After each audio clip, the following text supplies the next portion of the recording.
How do you know that? I can. You want me to do the analysis for you? I can get it for you. It's easy. Yeah, go ahead. Okay. Please do. In the meantime, though, yeah. So, like again, we have like natural world, and here you are invoking unicorns again. I love when flat earthers invoke supernatural and they claim they're for science. No, I'm actually not invoking the supernatural. I'm Yes, you proving are. to You're you. claiming the No, unicorns I'm here. actually not. But Everyone. it's a nice straw man.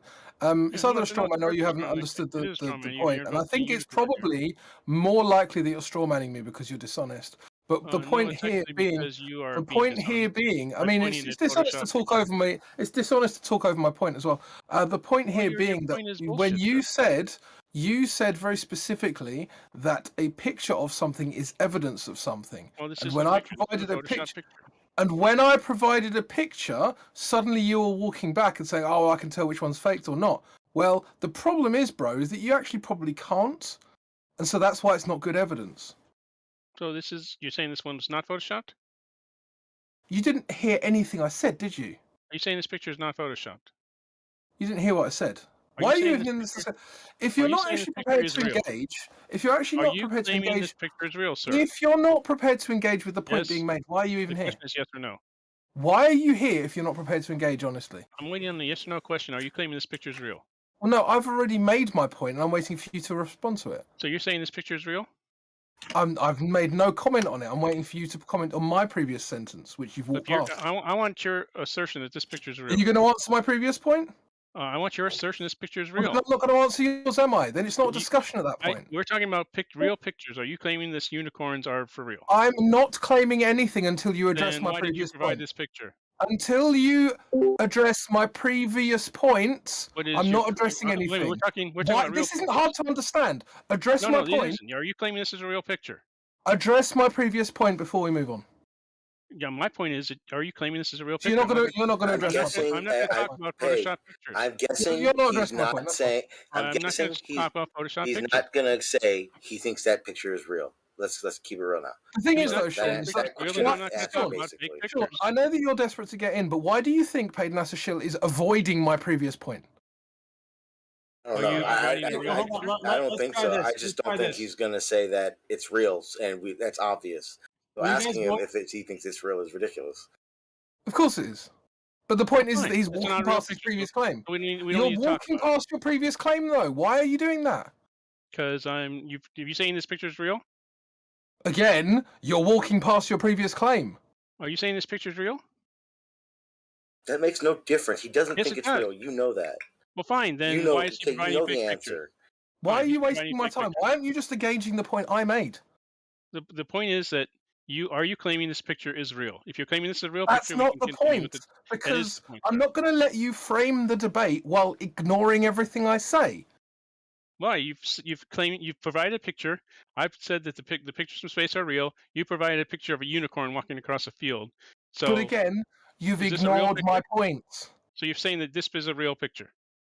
Again, I'm not going to engage with that until you answer my point. My point is that we're talking about real pictures. Is this Again, a real picture? no one cares about your point because it came after my point that course you not. haven't answered. Well, Of course we don't care. You let's. How provide a about you picture guys? of a Hold on. unicorn. Why don't you guys take turns? It sounds like Paid, you have something you want to say, but Crypto had. So how about we take turns? Why doesn't Crypto, since he said it first, restate what he wanted to ask you, and then Paid, if you don't want to respond to it, you can say you don't want to, but at least just give him the respect to at least answer what he's asking, and then he'll answer what you're asking. Is that fair? That sounds very fair. Okay, so Crypto, what's the point that He hasn't agreed though, is he? I'm not going to carry on until he agrees. I'm waiting for you to go. Do you No, but agree you to know, address the point?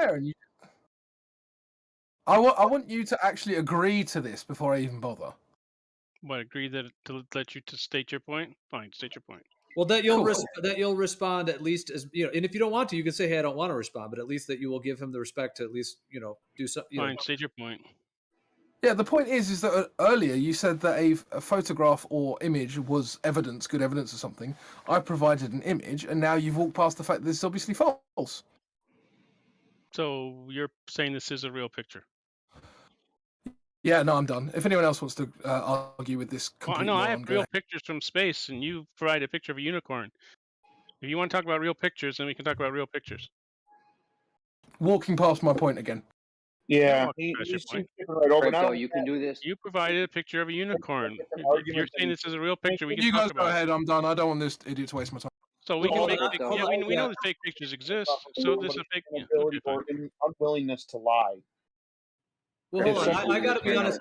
I'm not 100% sure exactly what Crypto's question is. Okay, you did provide the picture, but I guess was there a question linked with it? I guess I'm just not clear on what. So the issue is that NASA shill made the claim that a picture or a photograph or an image of something is good evidence of its existence. Crypto then provided a picture or an image of something involving a unicorn, and now Paid NASA shill is both simultaneously not accepting it while continuing to apparently not admit that his point was incorrect, that a picture or image of something is good evidence for its existence. He won't. So, He's so not Bob, admitting. you're saying this picture of a Bang unicorn is on. real. Bob Dole gets it first time. Well done. So you're saying So- this picture of a unicorn is real. Hang on, Paid. I know I can explain exactly what they're saying and what you're saying. Here's the problem. Okay, so I just posted a picture in the chat, right? Now, NASA, Fuck. Paid. This is a NASA image of some galaxy or whatever, blah blah blah. Correct? Right? Now, here's the wouldn't know problem. without- I Well, wouldn't know yeah, without but any, yeah, I'm just saying in the context of the conversation, this would be an image that we're getting from it. Now, we would say this is an image that NASA has presented to us. Here's the problem. That is not what NASA took a picture of. And you know this. This is where the problem starts. What they get is a raw image, and it probably doesn't make much sense to someone like us looking at it. They do enhance it. So when you look at it, it is something you're seeing. It's referenced by colors and etc. Now, I do consider this selling space to the public, but that's also because they need funding and stuff. But it doesn't make what the picture is not real. Because I could show you the same image in the data that they get, and it's not like you're just going to be able to look at it and understand it and think that's what's going on. So that's what the difference is with this whole NASA's pictures are fake. They're not fake. They're enhanced. They're selling space. That's not the raw data in the image they're getting. Sean, that's not really the point I was making. The point is that he made a claim Mhm. that an image is strong evidence for something, and it's just not the case. Like, there's pictures of Loch Ness That would Monster make- out there. There's pictures that would of make there's every video illegal of bloody object Bigfoot. I mean, do you? just all of those Take One an second, answer. Dole. 1 second, Dole. I mean, do you believe in Bigfoot? Do you believe in the Loch Ness Monster? Because you'd have to assert, in order to be consistent, you would have to then say that the images that you see of the Loch Ness Monster are strong evidence that the Loch Ness Monster exists. And I think everyone here would agree that that's ridiculous.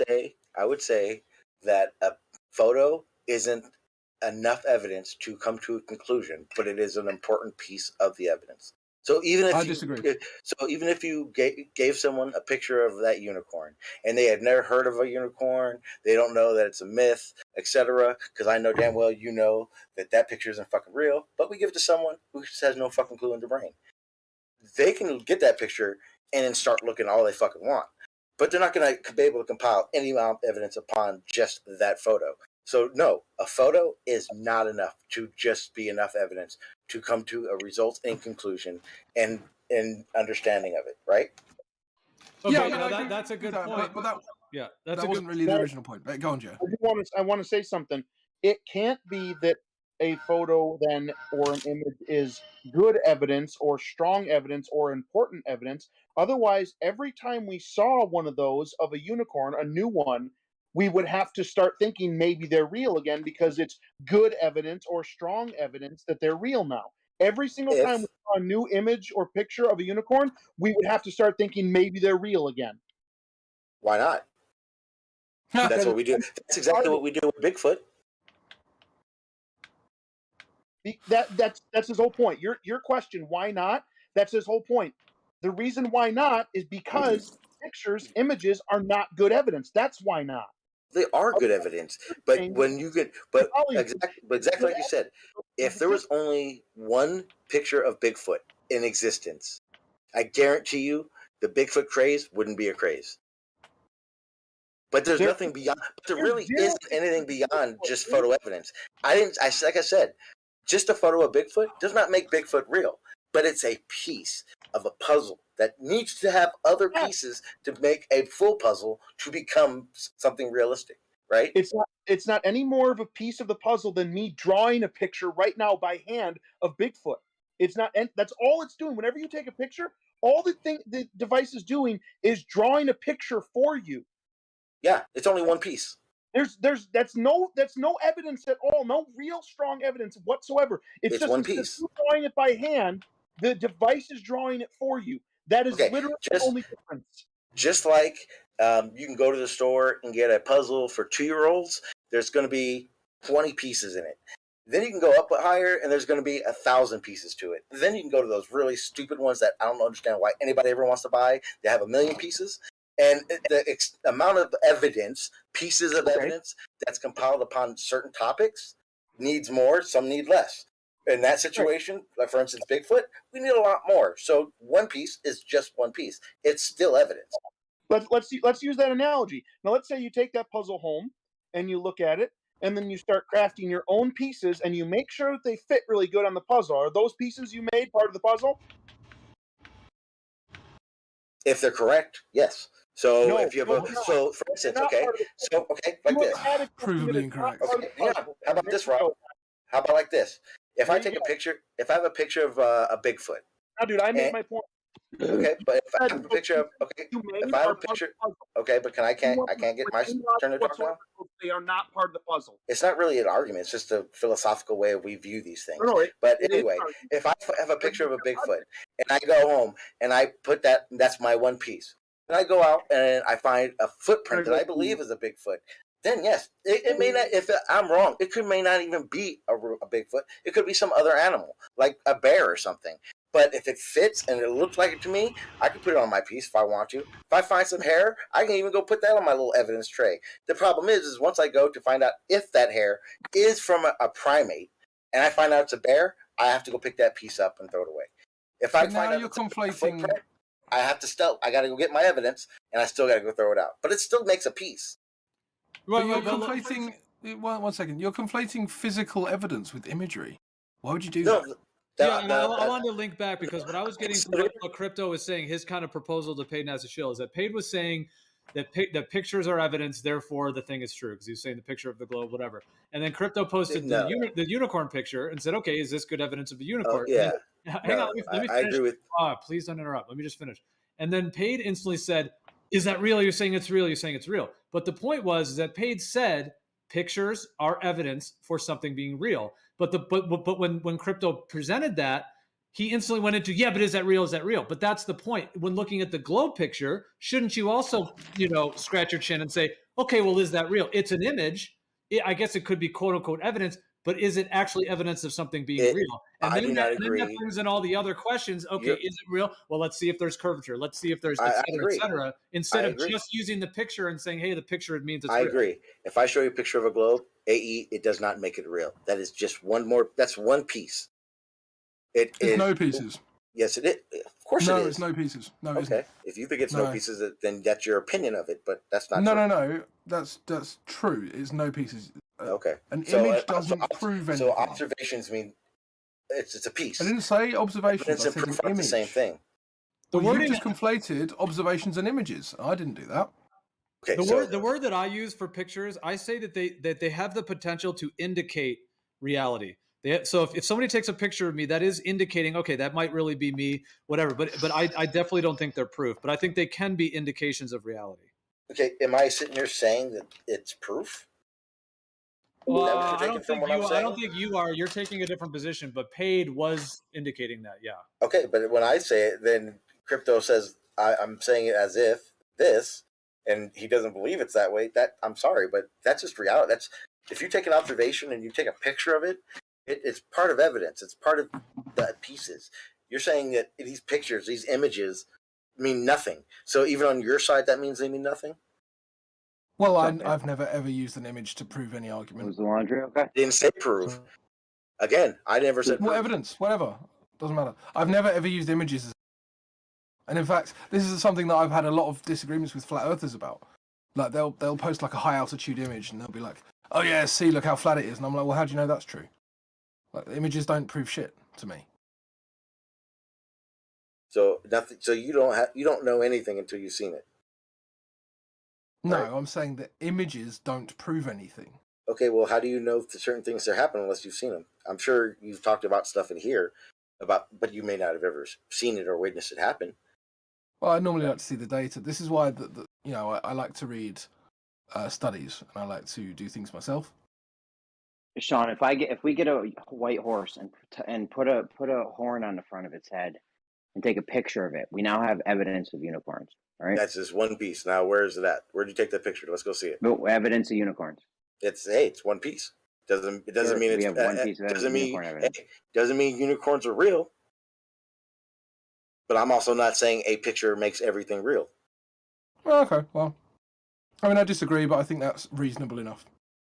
But I think we got to this because Pade was asking for proof of what he was calling a flat Earth. He kept saying he wants proof, he wants proof, he wants proof. And I think when he was asked for the proof of the globe, he just showed a picture. Yeah, he goes about it a lot different in the reality of how you psychologically actually go through a thought pattern and understanding of something. He thinks because he knows it's a globe, a picture of the globe means it's a globe, and I know that that's not going to work here. Period. Well, it's just funny because he always says, "Oh, all I get from flat earthers is that they say it looks flat," and then somebody asks him for proof of the globe, and he literally posts a picture. It looks like a globe on this picture. It's like very bizarre that he does that. It's because he thinks it's a globe, and that to him that's enough. Right, but he's kind of making fun of people saying, "Oh, they say it looks flat." Yeah, at least an people asshole. are saying. At least people are saying, "Yeah, the actual Earth looks like." He's just given a picture from a government agency. I'll tell you right now, Peyton, he's an asshole. He knows he's an asshole. Well, what do you want me to say? I don't know. I mean, I'm not saying. I'm just saying it's profoundly weak logic on multiple levels, is what I'm more referring to. I'm not really, trying to say something about his person or whatever. I'm just saying that he tries to do this gotcha, like, oh, all you guys say it looks flat, and then when someone asks him for proof of a globe, he literally just posts a picture from a government agency saying, "Hey, a globe." So he's not even saying the Earth looks like a globe. He's saying this picture looks like it is. Well, or this claim at the very same suit. It's not like anyone can come in here and go, "Hey, prove to me it's a flat Earth," and someone's going to sit in here willingly just giving them all the dirt. It's going to always become questions. It's always going to become a debate about something. If we have two different views, it's going to be different every time. And you just got to be able to accept it or just talk around it.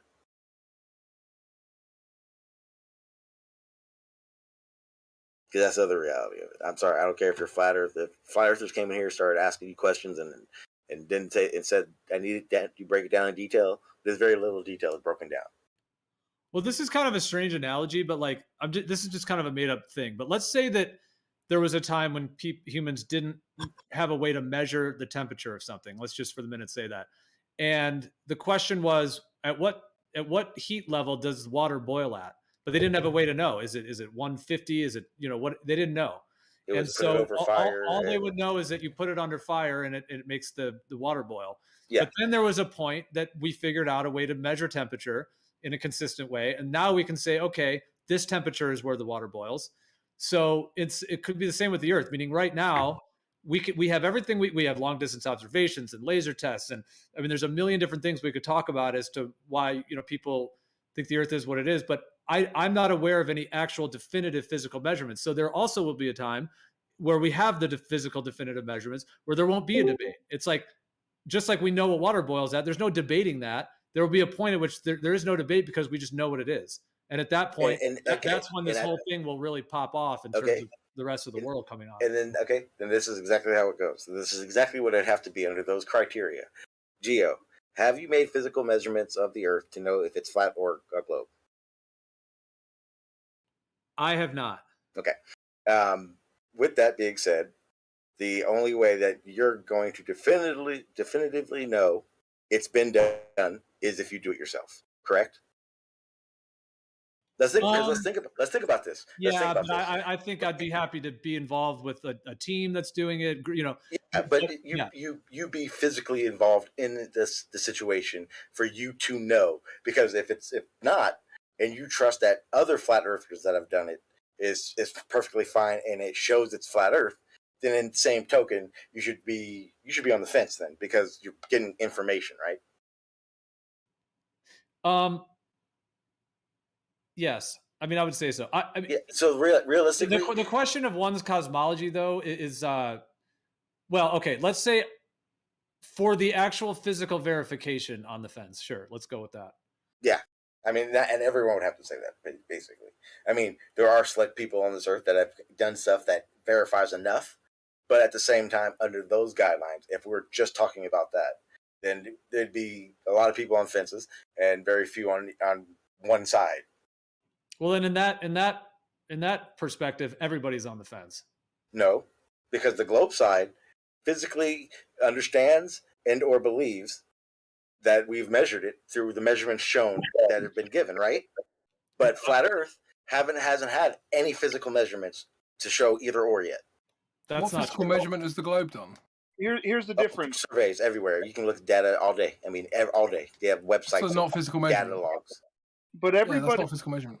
Yeah, they are everybody on measured. the flat Earth side No, it's is not. able to experience the flat Earth every single day without measuring it. Okay, Well, but you guys have to remember that Sean thinks that light is physical. So Okay. we're talking tangible. because we've had that conversation, Jeremy. That we've had that conversation before. We're talking tangible. We don't have any we tangible have measurements. we ever had that conversation, Jeremy? Okay, why don't you tell me your physical Jeremy, measurement? then, Sean? have we Right. ever Well, Sean, had that conversation? hold on. Before Let's we hear talk- the physical measurement. Jeremy, Yeah, that's have we ever hold had on, that Sean, conversation? Hold on, Sean. Hold on. I was talking about that. This whole shape of the Earth thing really being known by the rest of humanity once we have the actual physical verifiable measurements. Okay. And hang on. I'm saying that I'm not aware that those exist today. Are you claiming that they do exist? Yes. And I'm not talking calculations. I'm not talking optical. I'm not talking, No, I'm some talking shit from 200 surveying. Yeah. claims from 200 years ago Which or is optical. any of that Okay. shit. Right. Because you think light is Okay. physical. If that's the case, that means that even though I believe it's a globe, I believe that they physically measured these things, and to me, that's enough for me to know it's a globe. Okay. By Then, physically, you mean optically, right? Because of what Gio just said, Hold on, it Gio. means all of you are on the fence. Because of physically, you mean optically. You mean that constitutes physical Yeah, for you, right? Jeremy, if you don't understand how it works and you keep saying that you can't do it at all, that's fine. But and under my understanding of surveying and the fact that they have measured things, I believe it's a globe. But the problem is if no one has physically measured that it's flat Earth, you are all on the fence. Nope. I can. Okay, that you say no, you're right. You may not be, but then Geo is, because Geo has laid out the criteria of no physical measurement. hang on. Gio, you have he I thinks never. Yeah, hold on. I never said I was on the fence. What I did You didn't say you're on the fence, but realistically, if the physical measurements is the key to you, then that's it. Then you're on the fence because you don't have physical measurements for a flat Earth, and you know that. I didn't say. Hang on. There's a couple of different things being conflated here. Okay. There's one's viewpoint of the world, one's knowledge, awareness about what truth is, and so on, and then there are physical measurements. Yes. If people decide to completely have their truth knowledge about the world dependent on the physical measurements, then yes, they would be on the fence until those physical measurements are verified. I'm not claiming that that's the case for me in terms of my understanding of what the Earth is and creation and all of that.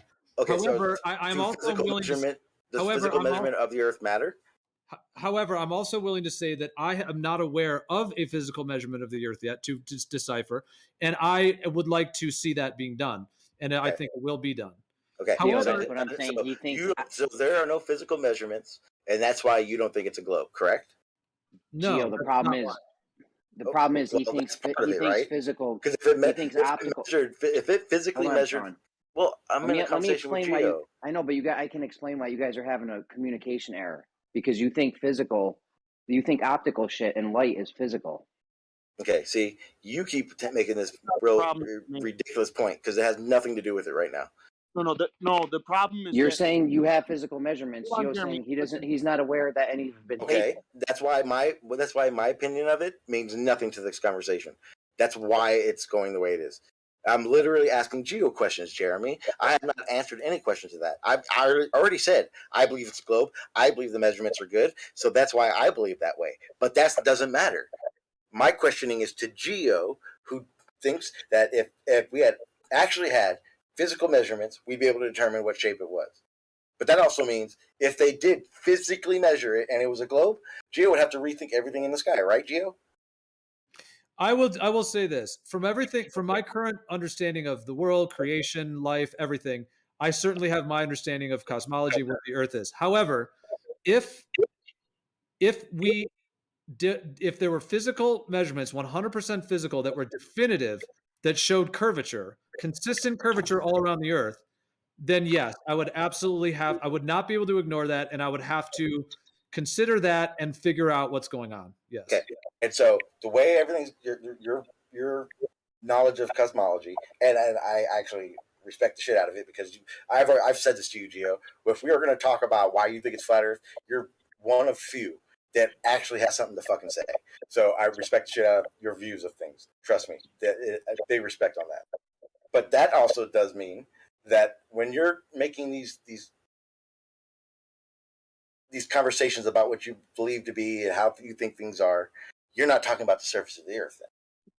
So, in Geo's meaning of physical, we'd all be on the fence, even you, No. if it came down to that, because there are no physical measurements. Geo means tangible when he says physical. No. If anyone who believes that there are no physical measurements of the globe, then is on the fence, because there is no physical measurement of flat Earth either. So you can't be on either side of that. If that's your argument, everyone would be on the fence. Everyone, and me. Because I know the measurements are good. So why would I be on the fence? I know there are physical measurements of this. Well, then that links back to what we're saying. Are you claiming that that it's already been done, yes, and that there are physical measurements of a globe? Okay, if so, would you kindly present what that is? He thinks light is physical. Surveying data logs, it has everything, and every point you see on that has been done physically. Right, but many of us have looked into that. Whether or not you think optics work or not, they obviously work because we have buildings, freeways, everything everywhere, and all dependent on survey measurements being accurate. So, okay, well then I guess my main response to that then would be that if you think that is definitive and conclusive, then okay, like that's your worldview. I do not think that's my opinion. Okay.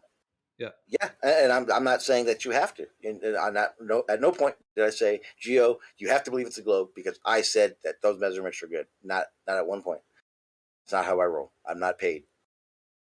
Sean, have you ever heard Jeremy? All right, my bad. Go ahead. No, I'm just fucking with you, Jeremy. Go ahead. Well, I guess that's in contention, because if there were physical measurements of a globe, then that would be it. There would be no more flat earthers. That would be it. No, you just don't believe the measurements. You just don't believe the measurements presented are real. So, it's not about believing them. I mean, I've looked into, if you have something new that I haven't seen, you can present it. I have looked into what's presented, and they have holes, they have calculations, they have assumptions, they have optical, but you haven't done all kinds of issues. But involved. You haven't done anything that to verify that, though, right? Well, I mean, the ones that are presented, at least that I've looked at, I have already seen the holes in them to see that they're not definitive. But wouldn't you have to actually do it? Shouldn't you actually have to do it to know that there are holes in it? Because if I look at the data if I look at the data and I don't see holes in it, then we're still on both sides. We're talking about definitive answers, right? So, right? All right. Well, the thing is that I know, Jeremy, you want to get in. Sorry, but I would just say real quick, the setup.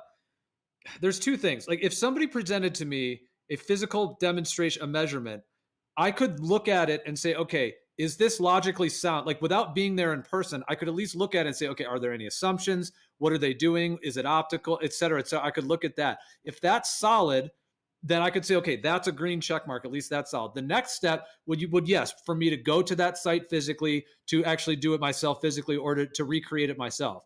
But what I've seen so far is that what's presented, I'm already seeing the logical problems in it, the assumptions, the problems in it. Therefore, there would be no reason for me to go physically do it because it already has issues in the first place.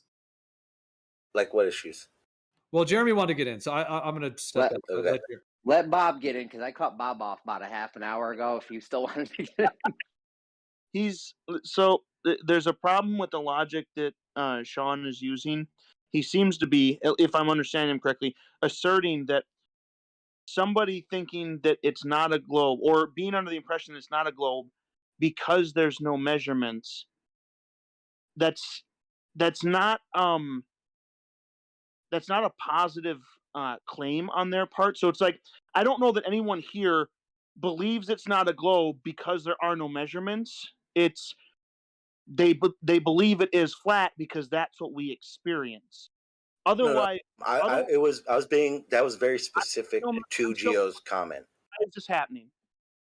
Otherwise, it would have to be that everyone is on the fence about every possible concept of the shape of the Earth, which means you'd have to be on the fence of inverted Earth, inside out Earth, 100 million realms of Earth. You would have to be on the fence about everything because there's no measurements of any of those things. And if the no measurements is the basis of your belief in something else, that means at every point in your life, at all times, you're accounting for every variable you don't know. You would have to. And that's impossible.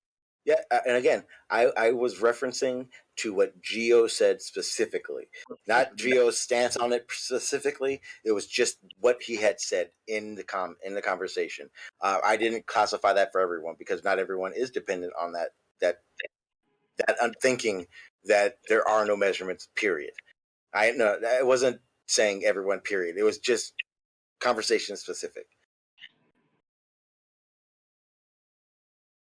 Now listen, you got a problem with tangible and physical, okay? Sean thinks Jeremy, physical. I don't. Sean thinks optical shit No, is physical. Jeremy, why don't you say what you think and not say for me? Dude, he speaks because I don't like that he does that, Geo. We didn't have even had this there's- conversation, but he knows what I think. I know, but I mean, if somebody's like insulting you, then I understand that you don't want to just let, but he's not doing that. So at least just let him say it. And if you don't agree, then you can respond. But I mean, to cut him off, I realize it's insulting my intelligence. All right, listen, do you not think when they do the surveying shit with the lens and they're looking, you think that's physical, right? You are making a physical observation of, you're making an optic observation of physical things. Yes. Okay, that's the issue that you and Geo are having a problem on, because Geo's saying there's no physical observation. You're saying saying there is. Geo, you mean tangible, right? Like, tangible measurement. When you use tangible. So when you measure a foot, Jeremy, definitive and tangible. Like, for example, if I'm going to measure the length of my table, and let's just say it's however many feet long, I'll just let's say 5 feet. So it's 5 feet. We can tangibly measure that. You and I could be in the same room, and that's it. It's 5 feet. But I'm not aware of that existing for the shape of the Earth. There's opticals, there's claims, there's all kinds of other things based on assumptions and calculations. So that's what I'm talking about. Yes, an actual verifiable physical, where you could go to that demonstration site and you could walk down the line. You could walk 3 miles or whatever it would be and verify whether it's water levels. There's a lot of different ways that we've talked about spherical excess that's done with physical triangles. There's different ways of doing it. That's what I'm talking about. Okay, and you can. You just haven't done it. You can do those things. Nothing's stopping you. Nobody has, and when it happens, you say nobody has. When it happens, people have. You just don't agree with what they've presented. That's the only difference. They have. You just don't agree with their measurements. Okay, in fact, I can tell you that I'm respectfully until asking you. The 1940s, 50s, they weren't even using theodolites and shit. They were using chain gangs. Okay, then I'm going to respectfully ask you then, if you think this has been done, could you post or present where you think that's been done? I can present the data, but you're just going to say it's just data, right? That's not a physical, tangible. That's not physical or tangible, is it? It is. It's a representation of that physical observation and measurement they made. It's like going, okay, well, every time we make a measurement, we have to videotape it, and that's how we know how the distance of it. Or every segment, we can write it down and have data, so when we present this data to someone who's not out here, who's sitting at a desk, they can understand what we've gotten. That's the difference. Okay, then go ahead, Crypto. Just a quick one. Sean, do you accept the FE core data? No, I've actually watched and gone through it, and there are so many actual flaws that they've actually admitted to after the fact as well. So yeah, I'm not asking about that. I'm asking about the data. Yeah, no, exactly. That's exactly what you can tangibly look at and say this is wrong and this is where they went wrong in this, and this is the assumption that they've created out of nowhere, and everything matches. Because even after the first and second laser shot that FE Core did, they had to come out and say they did them wrong because they did them wrong. I don't think that's true. And also, I'm not asking about assumption. I'm asking about data. Well, it is true, especially because I was around when FE Core started and when FE Core did their presentations and shit. So no, I know very well about FE Core. Yeah, okay, so you're not really going to answer. That's fine.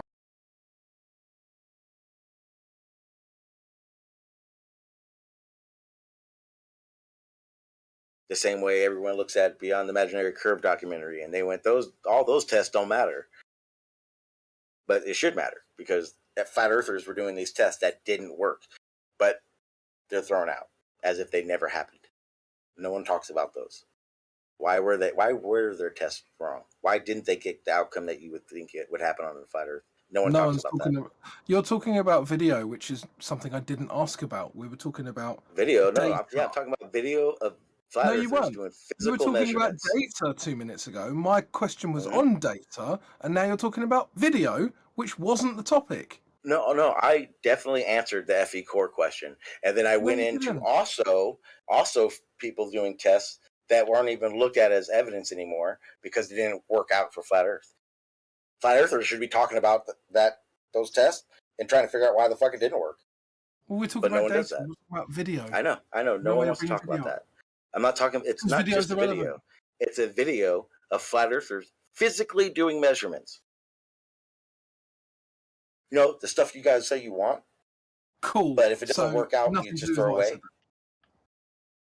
That's as simple as it is. And I was a flat earther when that happened, and that was the problem I had. Why didn't those fucking tests work, and why don't flat earthers want to fucking talk about it? Well, I've talked about it for years. So what are you talking about? Okay, then what do you think about it? About what? All the tests they did in that documentary. There were none that were physical. There were no tests. Oh, okay, so they didn't do a flashlight test. They didn't do the gyro test. That's not tangible physical. Those are all. Okay. No, wait. No, the flashlight test was actually physical. They literally use physical objects, physical people, to do a physical measurement over a distance that they measured and everything. Okay, if you're talking about that one that Jaron did, is that the one you're referring to? Yeah. Yeah. There were two that he did. One of them was with a laser. The other one was with flashlights, with a light. And both of those neither one of them worked. Okay, both of them were inconclusive. What? What? So wait, inconclusive. Okay, it's not inconclusive. Okay, it's only inconclusive if it shows not flat. But I don't know. That's inclusive. What inconclusive means when you say that? Yeah. Okay. So the flat earthers and globe earthers that were present at those, me included, I was at the first one, the laser test one. That's why I'm in the documentary. Everybody walked away from both of those agreeing that they were inconclusive for various reasons. So neither of them proved anything. I didn't say it proved anything. I asked why aren't people asking questions about it. I just don't know why you're saying that. Because hold on. No. That made it inconclusive, Gio. Sorry, Gio, I have to pick him up on this. 2 minutes ago, he said that these tests proved that the Earth isn't flat, and why is no one talking about them? Did I just say that? Now you did, and now you've changed. No, I didn't. No, you should go back in the recording because it literally said, "Why aren't flat earthers talking about how these tests did not come out in the results of flat Earth?" That's exactly what I said. I never said proof. I don't ever say proof. I hate the word proof. I think it's a ridiculous thing to say in this conversation. That's the part that's odd to me. It's just odd to me why you're saying, why aren't people talking about it? I mean, after they were done, they were talked about extensively, thoroughly. Jaron did live streams. They talked about it on Globebusters. There's multiple videos. People were talking about it for weeks, months, even years. So it's been hashed out. So I'm just confused as to why you're saying, why aren't people talking about it? It was talked about to death. What was hashed out? What was the results? Why was it inconclusive? Inconclusive, he just said. Okay, why? What made it inconclusive? There were several reasons for both of them.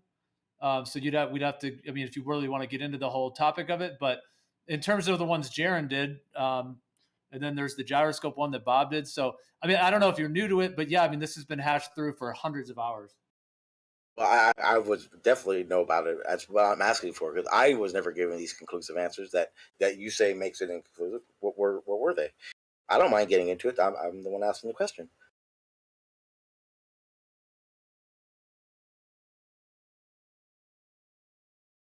Okay, well we can do it. I'm in the kitchen, like half making food right now. So but yeah, worries. we could go through all that at some point. Okay, no worries.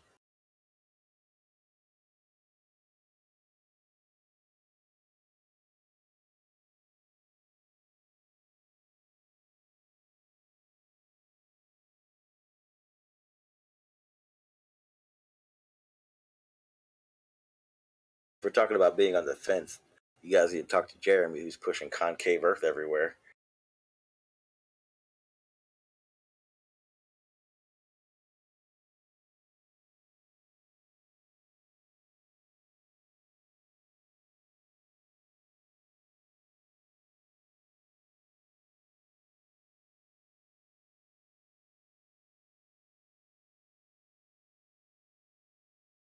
Would you hear me in Gems earlier? You're everywhere, Jeremy. I know what's up. I got all the lowdown. I told you, in my quest to find out who your math guy is, I got to know everything. Bro, I got bad math guys, dude. And don't worry about me. That's your problem. You need to focus on what you think Earth is in our reality. It's definitely not concave. Well, I don't know because that guy was in there, and Chemo said he was a concaver, so I said, well, tell me about the rectilineation thing you got going on with, the physical tangible, the tangible measurement that Geo wants. Would Geo wants something like that? That's right. Wait. That's a physical measurement or something? Tangible. No, see, I don't use the word physical just because of the bullshit you guys use, thinking that the optical shit is physical. So I use I say tangible because I know your bullshit ass physical. So how does that test work? I don't know, bro. We got to get to the bottom of this. You should be looking into this. You should be trying to look into this shit. It's not my these evidence. Guys are dangerous. They got a map. These guys have a map. Okay, they have a working map. They got a good model. We got a map too. We got a map too, Jeremy. I know, but their map's accurate just like yours is. Okay, so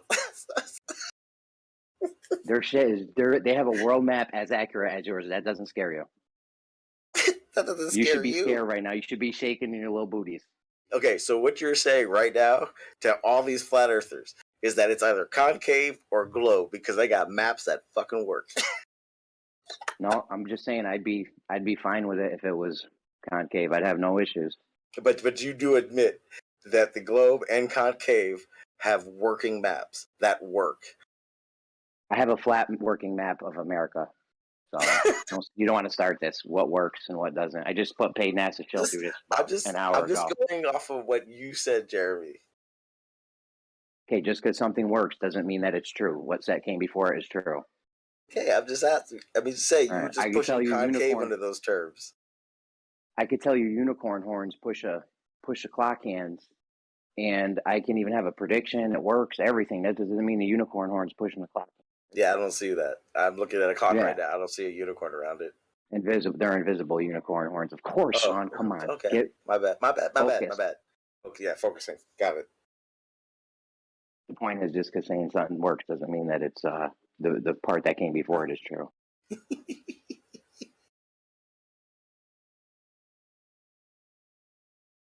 You know there's space in concave Earth, right? Dude, there's space and on flat Earth. There's space above us. It goes probably pretty high. We can go there. There's space in reality. Like there's space above us. So ISS is real. That's good with you. What's up? So ISS is up there and everything. Well, I definitely think there's great evidence that there is an ISS shaped object. Yeah. We're seeing an ISS shaped object in the sky. Yeah, you know what I did because I knew that was real. This is when I was flat Earth Jeremy. What I did is I extensively tried to figure out a propulsion system in space because it travels, man, and they can track that shit. You're trying to figure out how lamps work in Narnia, bro. To orbit us in a way, huh?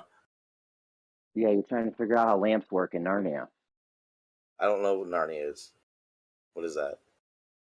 Listen, you're trying to they figured this shit out. You'll never do that shit yourself in your head. You're trying to figure it out in your head. What are you talking about? I've seen the ISS. It's not even Yeah, but about you said you're pictures. trying to figure out how it works. You try to develop a propulsion system, like No, not physically in the develop. garage, Not or develop. No, not develop. Figure out if there was. Look, I'm not that smart. how would you know? Do you think the government? That's what I thought. So how Oh, would you know? Just there's something you I would did know. learn, Jeremy, and this is what keeps me from ever being a quote unquote mainstream glober, because I've looked at, I've done research, and there is ways of finding ideas and evidence that show a significant situation. I understand that. So when you ask me, What what did I situation? look up? For What instance, okay, situation? perfect. Here's a perfect example. So, in my opinion, the ISS was there, and it was orbiting us in some way, and it wasn't orbiting in the way the globe thinks, which is falling over around and around and around because there's no gravity, right? So I was trying to figure out this propulsion thing, but anyway, I digress. Here's the situation that I came up with. I realized right away that the mainstream idea of what's capable is very limited. They don't understand that there's an actual place in Silicon Valley called Skunkworks. And Skunkworks, their job is to advance technology beyond understanding. For instance, they were trying to figure, this is in like the 90s, in early 2000s. They were trying to figure out ways to get an aircraft in our atmosphere to travel 17,000 miles an hour. A craft, a manned craft. And they felt that this would be an extreme advantage in wartime situations. Now, when you collab that with UFO sightings, and you collab that with the advance in technology that we've seen in just 100 years with jet technology, for instance, I 100% understand that there are ways of propulsion and technology that none of us fucking understand. So yeah, it's easier to come up with So ideas you of think we something. could be? So you think we could be moving at 17,500 miles an hour in atmosphere? Possible. Fuck yeah. If they did not think it was possible and they did not understand how it worked, they would not be trying to do it. Too bad Chronic is Literally, definite. they had documentaries of guys that came out of there that showed their drawings of stuff they were working on. They literally told them this is kind of like the same way. This is like so Skunkworks is like DARPA is now. DARPA does what Skunkworks and then some because they have government funding behind it. But literally, their job is to be able to see what boundaries of physics they can push to advance technology. Knowing that's real, there is no way in hell I could ever act like it. Nothing, none of this stuff was going on. That's why when they came out with the UFO files bullshit, and the United States came out and was like, it's got to be some foreign technology. That's fucking 100% real. You don't think Japan, Russia, and all these other places are doing the same type of advanced technology testing and then testing that shit out? Fuck yeah, they are. Now, I'm not saying UFOs aren't real. UFOs are exactly what UFOs are. Unidentified flying objects. Doesn't mean they're aliens. Are there aliens? I don't know. Possibilities? More than likely. Have we seen it? Doubt it. So when you ask me, is there a way for an ISS to orbit a flat Earth, Jeremy? Probably. There's more than likely some type of technology, and maybe we haven't figured it out yet. Us as researchers and looking for it.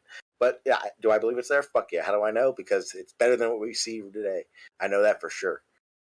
So we could have the ISS on flat Earth. Motherfuckers, they had the stealth fighter decades before they fucking told us they had a stealth fighter.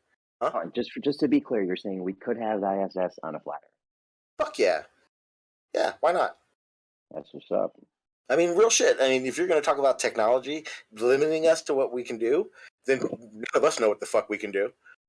We only know what they show us. Period. How do I know? Because I know there are agencies that mainly work on advancing technology behind closed doors. Period. Well, I don't think this is the case, but there is kind of a just sort of a trippy idea. Like I said, I don't think this is the case, but let's just say above a planar stationary Earth, if you have something like an ISS, like what if there's like some kind of like a the way that the sun, circles the North Pole, what if there is some kind of like at very high altitude, the electrostatic components of gravity change and you do float up there. And not only do you float up there, but you can kind of orbit up there. Like if you get to a high enough altitude, and then you can kind of start swinging around in circles the way that the sun does. And but see, that would be like I said, I'm not saying that's the case, but I'm just saying like it's an idea. It would either have to be fixed to something, or still you would have to figure out some type of propulsion system. No, I'm just saying it just does it. No, it would just flow up there with the electromagnetic field. But even wouldn't that be a propulsion system? Like, aren't magnet rails and shit like that? Yeah, well, clearly there's movement. Yeah, there's movement up there. I mean, just like if you get in a jet stream or like in the ocean where there's a lot of water flowing. I mean, let's say there's waters above. Could you go up there and then flow, just be pushed along with the ether winds? Good, but I don't think we'd be able to have the same detail image of objects that we see up there that are close enough. That just being for the waters above part. But maybe, like you were saying, it may not be a physical water. It could be a field that it could be in. Yeah, or a type of water that's different. That's more. Yeah, it wouldn't be the physical water we know. Yeah, like a very less dense kind of ether wind. Like I said, I'm not saying that's the case. I'm just saying that it's like an idea. Well, think about it this way. We know for a fact you can go in the ocean right now, and there are places in the ocean where when you get to the bottom, you see a fucking like a pond, a lake of water in the ocean. And we understand, there's a higher contents of silicon in it, and so it's denser. I mean, but it could be something like that in space. Why not? I mean, if it happens in the ocean,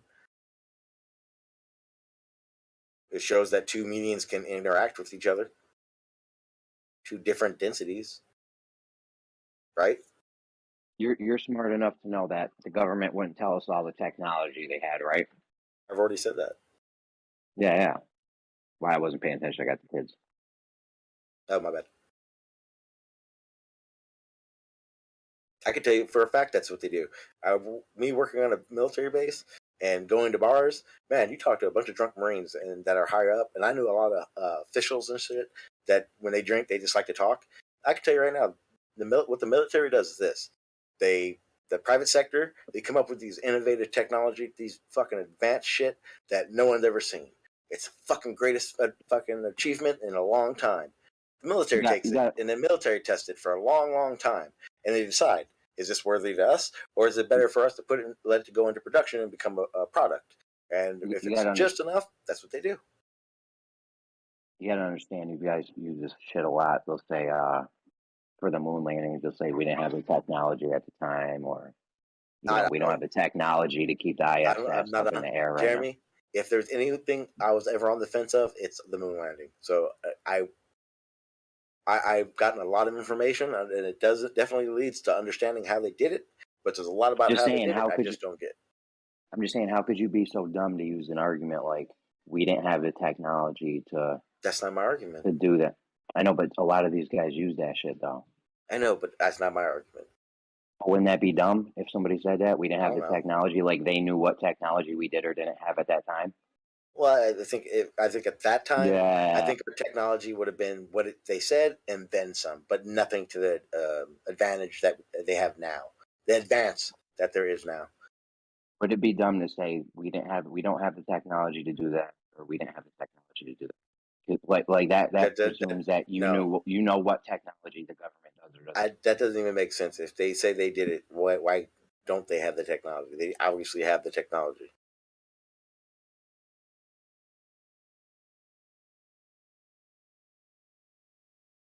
I mean, they showed they had the advanced technology. Now think about it. The computer they say that was on the Apollo was compared to basically for this time the Apple phone is today. Well, if that's the case, then everyone could have had an Apple phone at that time, but they didn't, right? Everyone could have had a 128 gigabyte fucking computer with a fucking processor in it, but they didn't. They did, we didn't. So yeah, that's more evidence that the government 1000% has advanced technology beyond what we know is going on. Yes. Yes. So if someone were to say we didn't have that technology or we don't have that technology, they'd be dumb for saying that, right? I don't know why you keep saying that. Would they be dumb for saying that? Probably. It's someone who probably thinks that the level of technology is based on what we know. That's If a that's lot the of your case, peoples, then bro. it's A ridiculous. lot of your peoples be I know. using that shit. I get in arguments all the time. I got in arguments with people when I was talking 3-4 years ago about laser weapons, and they were like, "You're stupid. You don't use laser weapons," and now they're on fucking everything. It's fun. I enjoy that part. Yeah, Jeremy. I argue with a lot of Globers about a lot of that shit. Especially because when I did my streams, I did a lot of streams on military technology. My favorite is a tank that does thermal. It's a defensive from thermal imagery. They fucking can make their tank look like a fucking cow, dude. Fucking crazy. Now you can block your heat signature with with that an aluminum. illusion. It looks like a car. You can make it look like a cow. It's fucking crazy. No, what's that stuff that emergency blanket shit? I think you can block your heat signature with that. Yes, it's a tank. I can show you. I have it in my files. It's a tank. It looks like a tank with a bunch of armor pads on it. They fucking look badass. I'll find it. I did a bunch of streams. I actually got one stream taken down because of talking about it. It was crazy.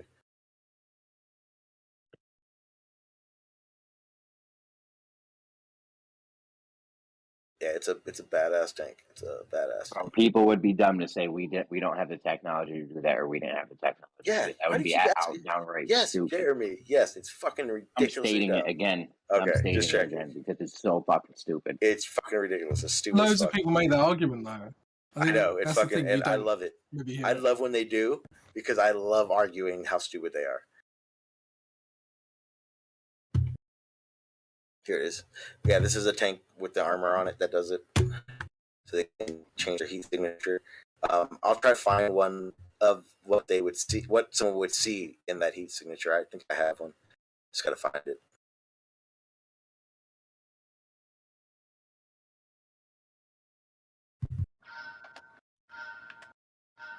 I got some better ones right here.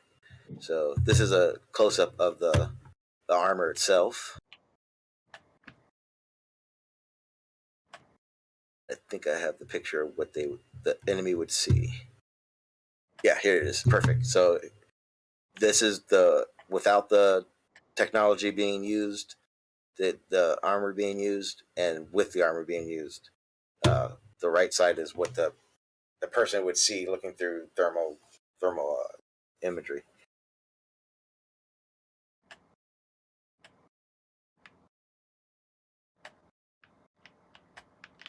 I did that. I was talking about that 5 years ago. That's been out there for a long time. I didn't find it or nothing. It's just been around that long, or to the public.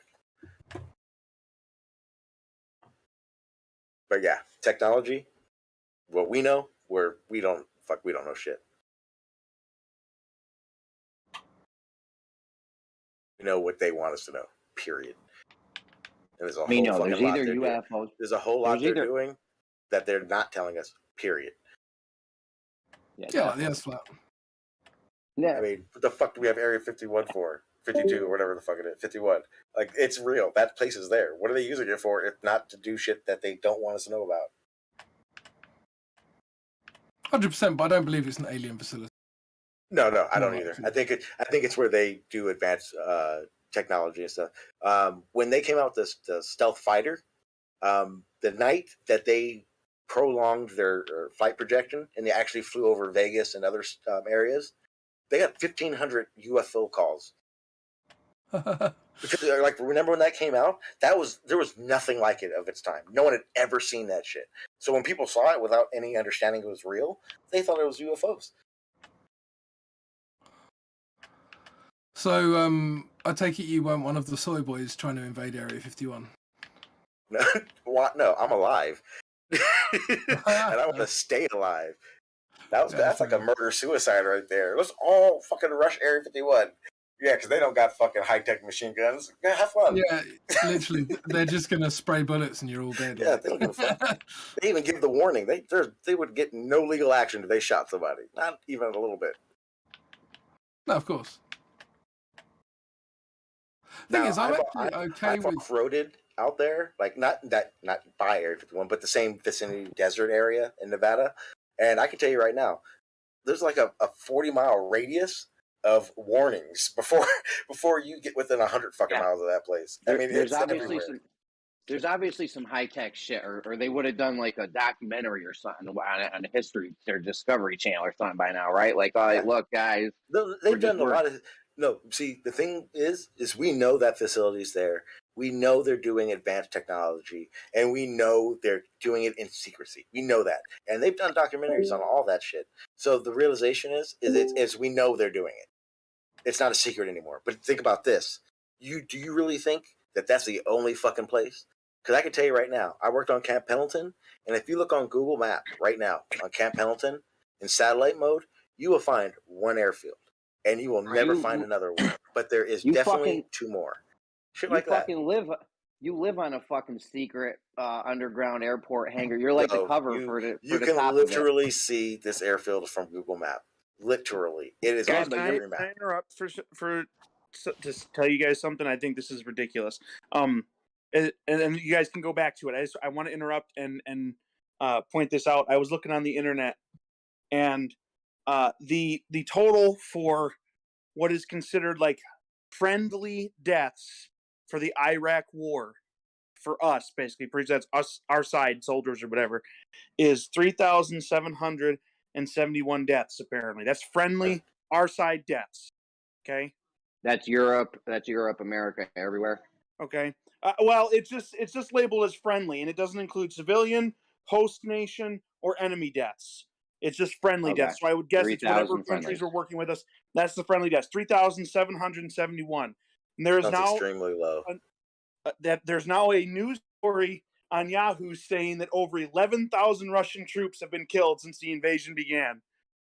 My God, we were in a wait. Was that 3,000 number from like Desert Storm up until like we left just now? No, that was Iraq. No, I think that was like I think it's let's see here. Between January 2004 and December 2009. That's a nice 5-year chunk, though, being at war and not, And but allegedly almost 3 times as many. Actually, maybe straight up 3 times as. Oh no, maybe not quite, but close to 3 times as many Russian soldiers have allegedly died in the last week or so. Really? Ukraine's putting up that much of a fight? They've been lighting them up. Yo, the civilians. Well, I heard a source. So the only real source I've heard on this situation says this: you take what you take what Ukraine says, and you take what Russia says, and then you split that shit in the middle, and that's probably closer to reality. Yo, I have seen civilians just lighting up tanks and armored personnel carriers and shit with Molotov cocktails. The government, they're making it rain fire on them. The government literally opened up their fucking armory for the public. It's not even regular Molotov cocktails. They put styrofoam in. It's classified as like napalm. And civilians just, it's just raining fire. On TV, they fucking had a broadcast that taught you how to make Molotov cocktails. They had an assembly line going. I think something stinks here. I think that's a bullcrap number. I think that's like propaganda that's being put out there. 11,000 in the last week or so seems absurd. I don't think 11,000 have even crossed the border yet. Yeah, it's crazy. Who knows? I mean, yeah, realistically, we won't fucking know. The Ukrainian civilians are lighting up the army, though. I mean, and one issue that I do have, and I think someone was talking about, Rob. I think it was you who was talking about the them shutting down all MasterCards and shit in Russia and all that. Now, they have recently done something that I think is completely fucked up. They have cut all social media from Russia. So now we don't even get Russia's side. And not that I'm saying Russia's good and the nice guy in the situation, but I do believe that both sides should be heard, especially the people. Because the people, we already know that a lot of the Russians don't agree with. They cut them off. Yeah, but they cut them off from Facebook, Twitter, TikTok, everything. That's stupid. Why the fuck would you do that? That is fishy. That lends the Bob's theory. Now we only get one side. That lends the Bob's theory of something's very fishy here. Yeah, I agree. Fuck yeah. I don't see why the fuck we're not getting involved. Especially because it is a military situation. If Russia takes over Ukraine, they're on our border, or NATO's border. Better way of saying it. But I agree. Yeah, so that's ridiculous. I think they're cutting off their social media does nothing to their government to make them stop. Nothing. Not even a little bit. Like, he don't give a fuck. But like, what? Oh There's a no, whole lot of Facebook. virtue signaling going on. I think that's really what's going on. They want to feel good about taking action. Yeah. Okay, yeah, cool. yeah. You're 100% right, and it's pathetic. Yep. If we wanted to stop it, If we wanted to stop this fucking war, this is exactly what we do. All the allies of NATO would get on the border of Ukraine and give a mandate, tell Russia, you have a week to get the fuck out of Ukraine. If not, we're stepping foot in. That's how they stop a fucking war. Period. If and buts about it. I don't give a fuck what sanctions they're putting on it. That's how you stop a war. Russia does, trust me, Russia has China and all that, but none of them want to have a world war right now. They have other things they want to accomplish.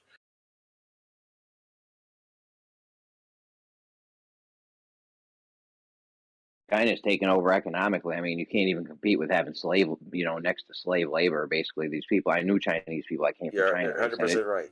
And they said they work just to eat. And the scary part is, Jeremy, and I think I told you this before. Here's the scary part: Russia's army, their air force, is equivalent to the United States. We're way above them, but it would not be an easy fight. Now, here's the other thing: China, their navy is comparable to our fucking navy. And they got billions of people they'll throw on the battlefield and don't even give a fuck if they die. Okay, so all these hundreds of billions of dollars a year we've been spending on the military war machine, advancing our military technology doesn't mean shit. Now we're gonna battle China and they're right up on par with us. Oh no, we're gonna win, but they're gonna fuck our shit up too. It's not gonna be an easy war. That's why. That's the reason. That's why NATO's a pussy. NATO knows. I don't think it's gonna be a close fight. No, I'm telling you right now. NATO knows they'll kick fucking Russia's ass, but NATO also knows that fucking Russia has their hands on fingertips of nukes. There's a difference. There's a reason we're not going in. We're not going in because it's Ukraine's fight. We're going in because we're fucking scared. That's if. No, we're not going in because we're scared. Say it again. That's if nukes are real, for one. Oh, shut up. I mean, I don't know, but I've heard some of these nuke arguments. Is nuclear power real? I don't know. What are they doing? Why don't you tell me what they're doing when they do this nuclear power? Do you believe that they have nuclear power? That's all I ask. I believe there are nuclear power plants. Yes. Okay. If there are nuclear power plants, if there are nuclear power plants, then the same method of nuclear technology can be put into a fucking warhead. Okay, that's all they need to do. It. That's it. What are they doing inside a nuclear power plant? They're fucking generating nuclear power. Do you want me to get the details? I'd have to go look it up because I don't know exactly. I'm not a nuclear physicist or a nuclear worker at a plant. So you don't know what's going on inside of this nuclear power plant, I know nuclear. Okay, if you think nuclear is fake, that's your problem. I don't. You just admitted you don't know what's going on inside there. You'd have to. Yeah, but I know nuclear power is real. And if I know nuclear power is real because I've seen the power plants, I've worked on a power plant. I just didn't know anything about it. But no, it's real. I can tell you, there's something in those you don't even know what it's doing. Okay. I can tell you, there's something in those fucking big ass cones that make you tingle. Okay, I felt that physically. I was there for that. They make you tingle. You get a fucking tingling sound. So you get a tingle and then they make power. No, you don't know what's going on. No. Okay, all I said is you don't know what's going on, Sean. It's fine. I've worked 20 feet from a nuclear silo where all the action's happening. That actually explains a lot. That explains a lot. Yeah, right. There's about 20 feet thick concrete in between me and whatever's going on in there. And when you're close enough to it, your body tingles. So whatever's in there does that. And I believe that nuclear radiation can do that. So that's why I think it's real. Well, electric fields do that. Nuclear power is real. Well, whatever they're doing in there, electricity itself, put in a warhead. Electricity itself can do that. Like if you walk by like a close to like a power plant or something that's really, but your hair doesn't stand up. Yeah, it does. It can. No, but not by a nuclear plant. It doesn't. You get the tingle, but your hair, you don't get the static effects. Like your hair doesn't stand up, your hair on your arms don't stand up. It's not the same. It's same tingle, I guess you would say. Yeah. My understanding of it is essentially they use a lot of nuclear. Well, that word nuclear. They use a lot of like a radioactive. Excuse me. They use like radioactive sludge basically to store electricity. Yeah, basically, I think so. I think it's what produces the energy for the electricity. I believe it's how it works. It's like a huge battery, essentially. Yeah, yeah, a fucking forever burning. Right, but it's not creating power. See, I think they're using free energy to actually get the power from the ether, and then they're sending it to the power plants to store it, and then sending it to us. No, your concept, maybe your version of free energy is different, but when free energy is used, it's the wear and tear basically as well. So whatever they're doing, they have to use ocean water to cool it, so it's not free energy. Free energy, it doesn't have any. It produces more than it gets. That doesn't work that way. I haven't seen anything that showed that, at least. But again, radioactive stuff, we'll call it. It does. I mean, regardless, Jeremy, if they can make power out of it, trust me, the military can make a fucking warhead out of it.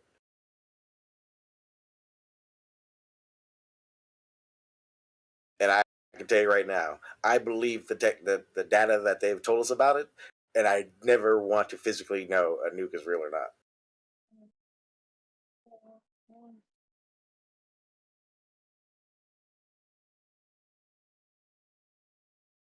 Yeah, I'm just not so sure that I'm just not so sure that they're actually real.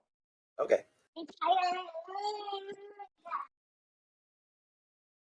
Sorry. I hope you never have to figure that out either, Jeremy. Well, I'm not saying there's not giant ass bombs that they let off. Yeah, of course. Well, none of those bombs do what a nuclear bomb does. I don't think that nuclear thing. Like people went. How about Okinawa or what were the Hiroshima? What were the three cities? Okinawa, Hiroshima, and what was the third one? No, I don't even think those are cities. I think they're somewhere near those. Doesn't really matter. Thank you. Yes. What was it? Nagasaki and I think it's just that's all he said. Nagasaki, Hiroshima. And Okinawa. Yeah, Nagasaki and Hiroshima. Huh? And there was three of them, right? Okinawa was the third one. No, two. It doesn't matter. It doesn't matter. Listen, people. Really, I thought there was three. I thought we did three places. Yeah. Are you sure? 100%. They probably Mandela affected me. Listen, it's not the point. The point is, people like never stopped living there, even though a nuke went off, and they abandoned Chernobyl for 30 years. Okay, here's the difference. Okay, Chernobyl was a contained nuclear reactor that went off, and it seeped into the earth, all of Earth, right? The Earth around it, and it's why the plants and animals and all that get all fucked up. But when we set that bomb off, it was about, I don't even know, but it was above the Earth, basically. But all the radiation was surface radiation, and that doesn't last as long. It's when it seeps in that makes it so that 100-year shit. Yeah, but Chernobyl's fine now. No, it's not. Yeah, it is. There's life there. Plants are growing. It's fine. Yeah, they are. Fucking animals with two heads and shit. There ain't nothing. There ain't no evidence of that. Show me a two-headed fucking deer. Counters that fucking ring that chimes off like Christmas. Show me a two-headed reindeer. Fucking Google search that shit, dude. It'll be the first picture you get. Oh, no, dog. They've done documentaries. There's videos of that shit. There are fucking deformed animals there.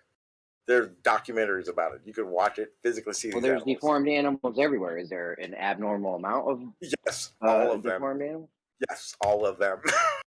I don't know. It's a bad situation, dude. And you get. I'm just saying listen. Listen, if you said the same shit's happening in the power plant that's happening in the fucking nuclear bomb, right?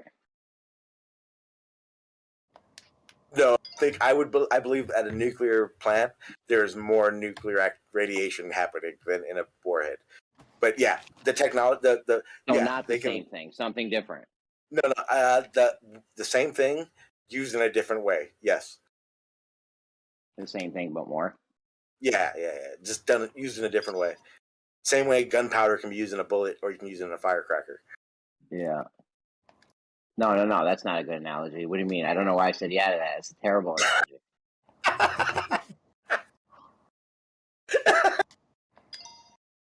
What the fuck is wrong with you, bro? Listen. Oh, I'm too blunt. I don't know if we would allow you back to the Jeremy, flatter just so you side. know, If you ever realize the truth right now. If you ever realize the truth, I don't know if we would let you back onto the flat. We might make you stay on the Glober side for an extra few months so we can belittle you. I would never go back to flat Earth.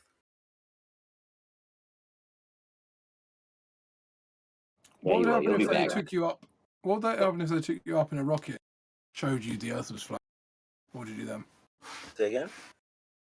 If you went up in a rocket and you were like, yeah, I'm going to go and check, and then when you got to the top, you're like, oh shit, it's flat.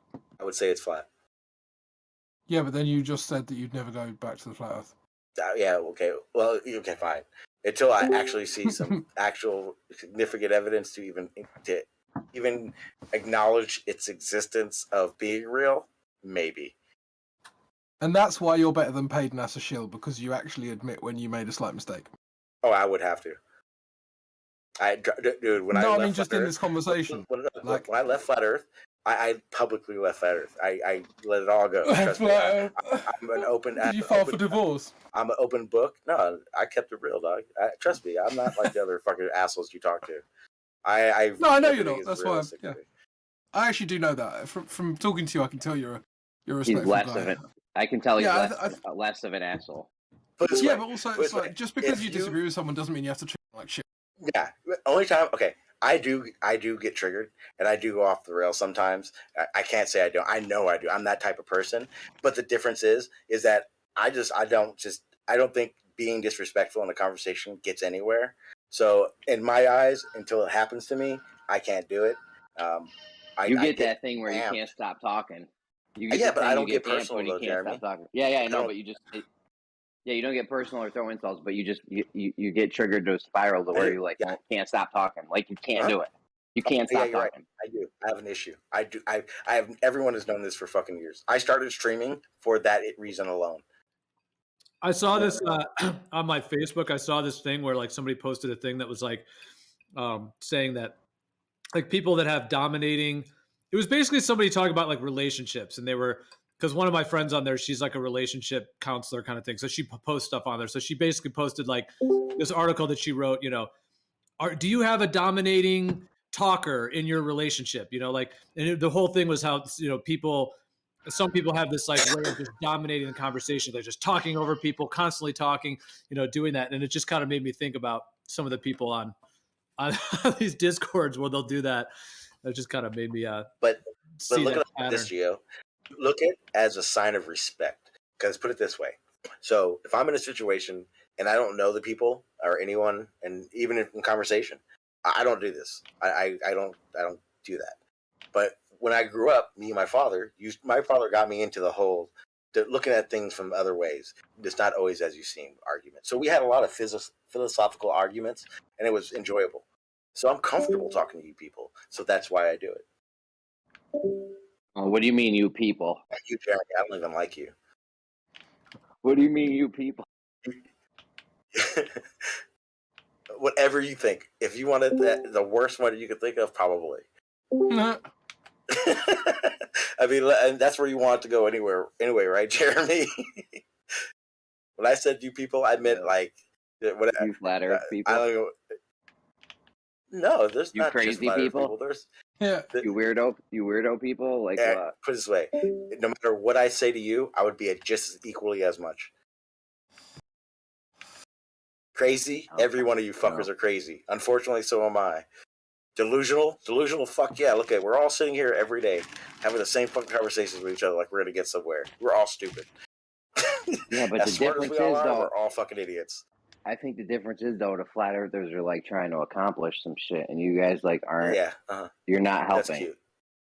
Yeah, you're not you guys helping. just are not. You're right. Like when we do the report you're cards, just not helping, Jeremy. when you're we the do the only one report not card- helping. But like, you're the only one in this room I can look at right now. I've had wonderful talks with Buster, Crypto, fucking Geo. I don't think Globus I've ever really talked to. Everyone in here except for you. I don't like you. Talking to you hurts. That's not true. Hey, that's not even true. Stop lying, okay? I know that's not true. Listen. I just if you were Jeremy. You know how much I hate Travis. Like me and you're on the fence to whether or not I hate you more or not. You love We're Travis. I'm sorry. Can you admit you this? love Travis. Does anyone else notice that since Travis lost mods, his ass is just never here anymore? Anyone acknowledge that? He said he was he's in Southern California for a while, so he said he was like he's not gonna be on Discord for a bit. I think he said he was doing some project or something in Southern California, he said. So he has kind of crazy how the timing. Yeah, he has vanished a bit since that, yeah. I warned you, Gio. I know Travis. He's a nice guy. But his trigger is different than a lot of people's trigger. It's a different type of trigger. I've seen him at his worst though, so.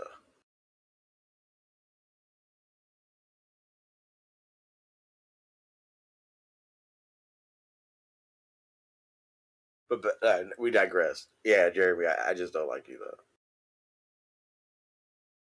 You know that's not true. Can we come up with a better topic than who you like? Because you're a cell phone pusher. No, Gio, you need to hear about this, man. This motherfucker's pushing cell phones on people.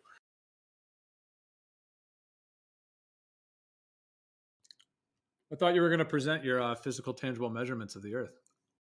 I didn't know we were doing that right now. No, he doesn't have it. He said Gio, didn't you just hear me? Gio, I'm high. I don't want to look for anything right now. You said you had it, though. I know, but that was like when I started the first blunt. I'm 2 blunts in now, and I just don't want to. I'm not the mood. Well, you should just admit you don't have it. I mean, there are some claims. I do. I just fucking don't want to do it. I'd rather just banter. I like talking about how I don't like Jeremy. Because, like, you guys say we're not allowed to talk. The rules say we're not allowed to be personal. But, like, I could be personal with Jeremy because he doesn't take it seriously. Right. But you did say that you because we were talking about having definitive, tangible measurements and you said okay. I mean, I can tell you where to look. You said it's been done and you got it. So I just want Yeah. USGS survey logs. Yeah. They did that. Every point is a physical measurement. Optically. Right? Optically, right? To a physical point. Yes, but they're looking at it over a long distance. Okay.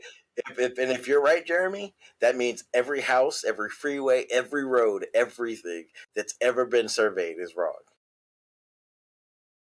That's not right? No. That's some weird straw man. I'm saying. Just say it is. It's definitely a straw man, but that's basically what you're saying. Well, not necessarily. And we're not even in a debate, so all that straw man shit doesn't even count. The difference between planar and geodetic is very important. So that is true. That is true. But they still look they're both optics though. Right? That's what you say. That's what you say though. You say it's optics, right? So that means planar is wrong too. Well, I didn't say one was right or wrong, but I mean, okay. If we're talking about tangible. Yeah, tangible. Yeah, but geodetic is based on calculations. Just over longer distances. But calculations. They take planar sections and then essentially stitch them together. Yeah, they're only so big themselves. Yeah, then they do calculations to fit them into the model. Yeah, because none of them said they look 1,000 miles. Exactly, you're right. Perfect. That's how you know it's physical, because they have to do it in sections. You already admitted that's how they do it physically. You're right. Okay. Now what? Now that we understand that they physically make these measurements and they don't do it over 1,000 miles with one optic look.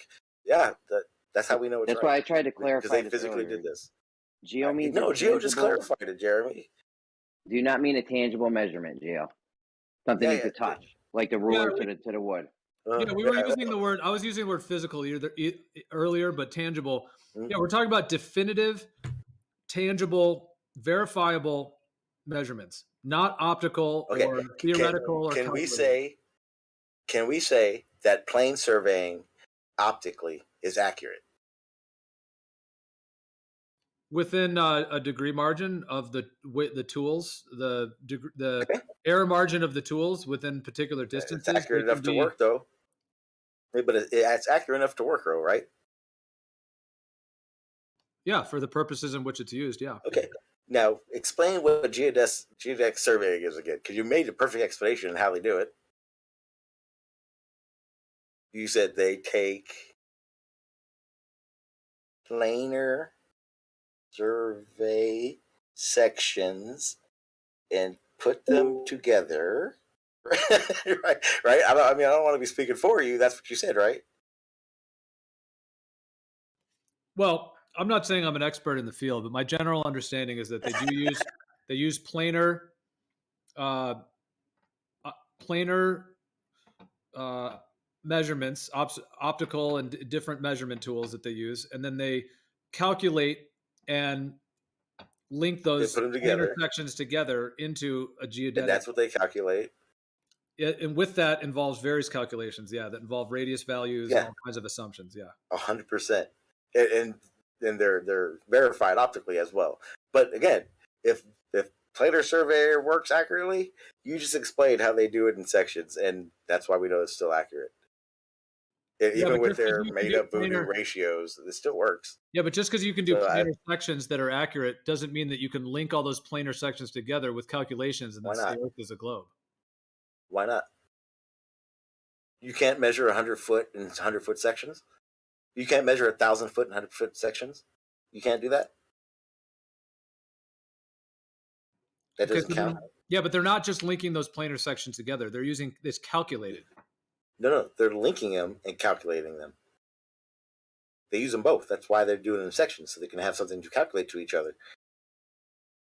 Right, but then when you use calculations that involve a radius value, now you're using assumption. Mm-hmm. Well, no, because in the calculations, there's a gap that those ratio equations fix those gaps of. That's a problem. If you just measured straight, just plain surveyor, and you kept getting it going on and on and on and on and on, you would start being off. And there's a reason for that, because there is a radius value that has to be calculated into that. And if you don't use it, it's off. That's the problem. Well, you said the gaps, and that's the important part. That's where the deception would be occurring, is in the gaps. Because, so if those gaps are filled in with equations and they're not correct, why aren't we seeing it incorrect then? Because we would see it incorrect, and then these values not be correct.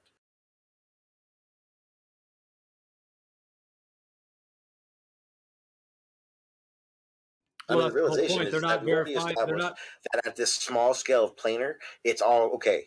Well, if they take each planar takes and does it in sections, why can't you add those together? Why can't those be together? Why? You can, but if you link a lot of planar sections together, guess what you get? A planar surface. But then it continues being planar. Then you start seeing these radical offsets because you're not using any other equations, you're not using any other measurements. You're just using this planar Euclidean measurement. Okay, so you're claiming that if you link Euclidean planar sections together, that they're off because Earth's a globe? In our measurements, that's what it shows. It's not always just because.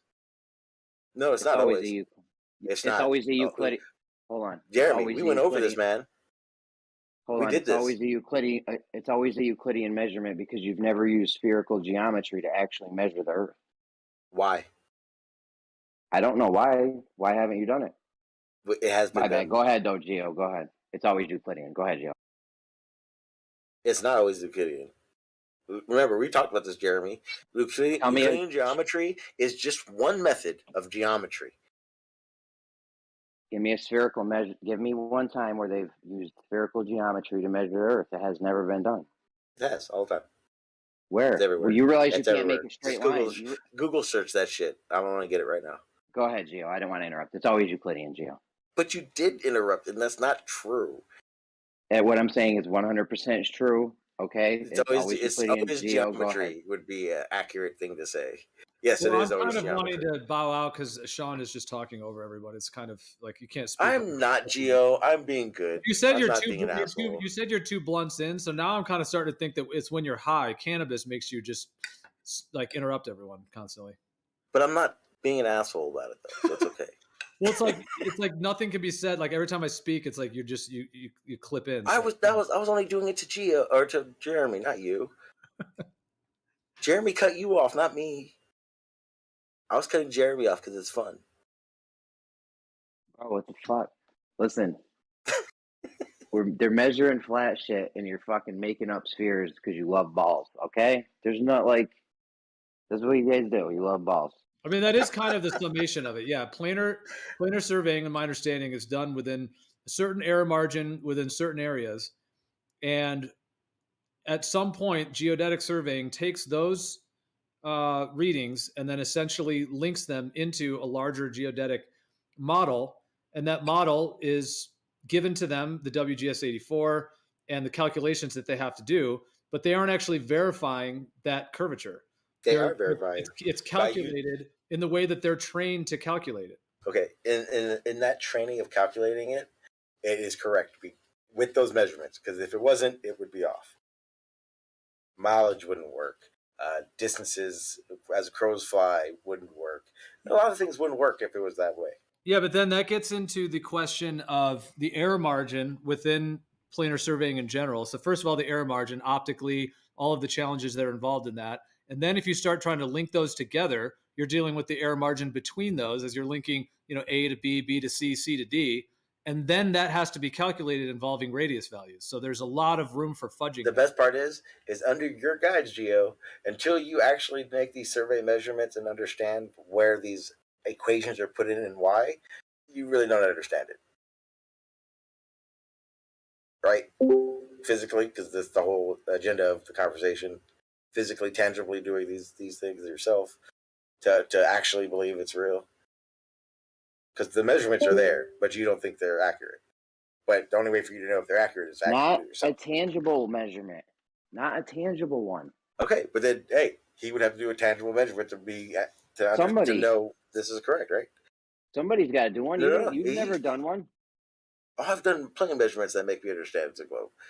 But not tangible. Nothing tangible. Nothing to measure the actual shape of the Earth. No, I haven't, but I understand the information given. Nobody has.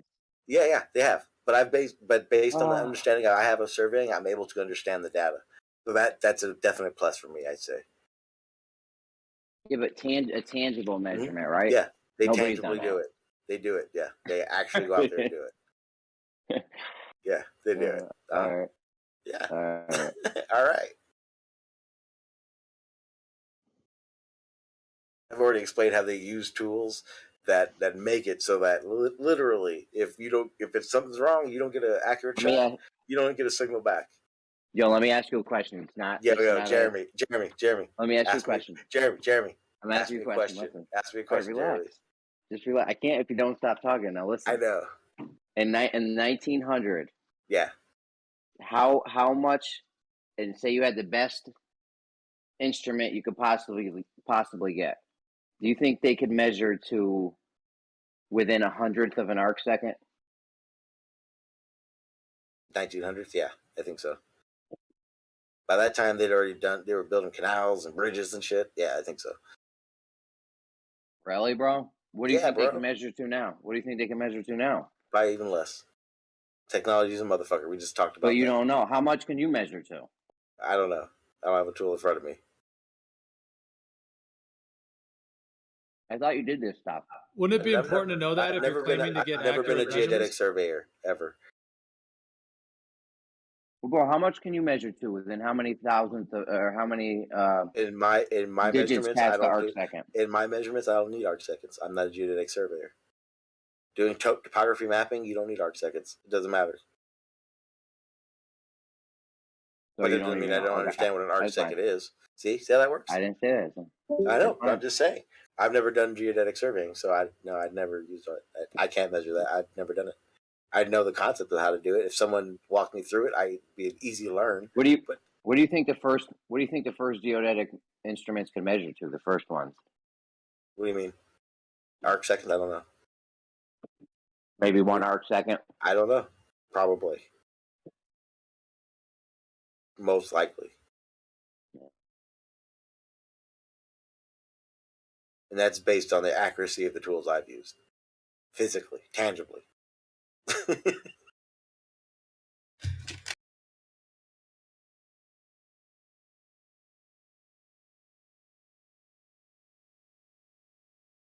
I love you too, Rakia.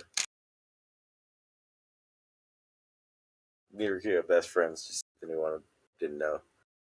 Hey, Rakia, if you're listening, fucker, I need you to come in here. I need you to give me a recommendation. You're in here. I need you to recommend a seafood restaurant on the Gulf Coast of Texas. A good one. Please. You need a recommendation for a fucking therapist or something, or to psychiatric people. I went to Jeremy. I went to a therapist for a while, and I realized really quick: you're paying someone to just talk out loud. I could do the same shit in a room by myself.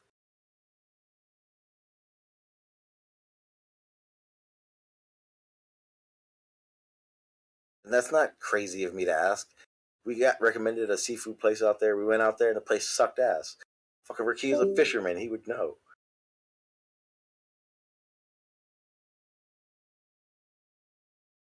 And I'm from California. I want fucking seafood. And I'm not getting good seafood in San Antonio. That's for damn sure.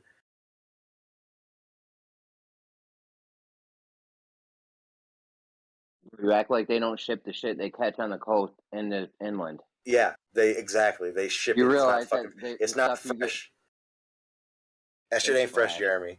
Don't ever go to Vegas and think you're eating fresh seafood, dog. Yeah, they got shipped further than farms. That's not good seafood.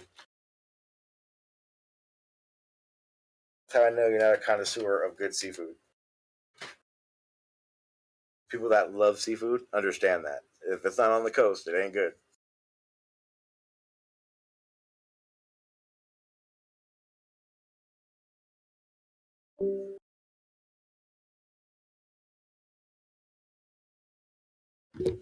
Sean, if you were going to set up measuring the Earth with water levels, how would you do that? It'd take a very long time for one, but I would literally measure. I obviously measure a distance, and this is just a fictional number. But if I'm doing that, then I'm gonna do one that's probably 1,000 meters, just for the argument. And every section, I'm gonna cite it, measure, because I know it's level, and I'm gonna measure it, and then I'm gonna write it down of how far below my zero it is.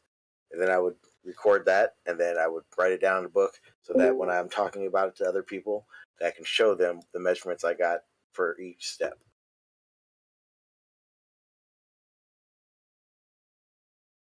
No, Rakia, I didn't. We went out to Rock City. I don't remember what it's called, but we went out. We went to the Gulf Coast to get seafood, and the place was just garbage. And I won't get seafood in San Antonio because I don't eat shipped food. That's dumb. What? You don't eat shipped food? Shipped seafood? No. Oh, no, I don't. Seafood? Okay. No, nope. Just seafood. Now that you've clarified, just seafood. Yeah, okay. Just seafood. Like, people go to Vegas and they go to like those seafood buffets, and I want to throw up. Those are disgusting. Those are farmed and shipped. So how far do you allow your seafood to be shipped before it's unworthy of your taste buds? I want the restaurant to be on the fucking coast. I want to see the fishing ships when I eat food. Like food if they don't reel it in, and then hand it right to the chef and they cook it for you. Yeah. Almost. Yeah. That's you're spoiled. I lived in San Diego. You're spoiled like that when it comes down to seafood. Yes. That's what fresh seafood tastes like. How far are you from a coast, Jeremy? I've been to Maine a couple times. It might be a little different, not much though. It's not that different. It's not. It's fresh. It's not, you're making a way bigger of a deal out of it. Well, it's better, yes, but it's not that big of a deal. That's because your sheepish mind has been programmed to think shipped seafood is good. Get the fuck out of here. This is a classic case of indoctrinated Jeremy. Maybe Rakia will catch some fresh seafood for you, put it on ice, and ship it to you.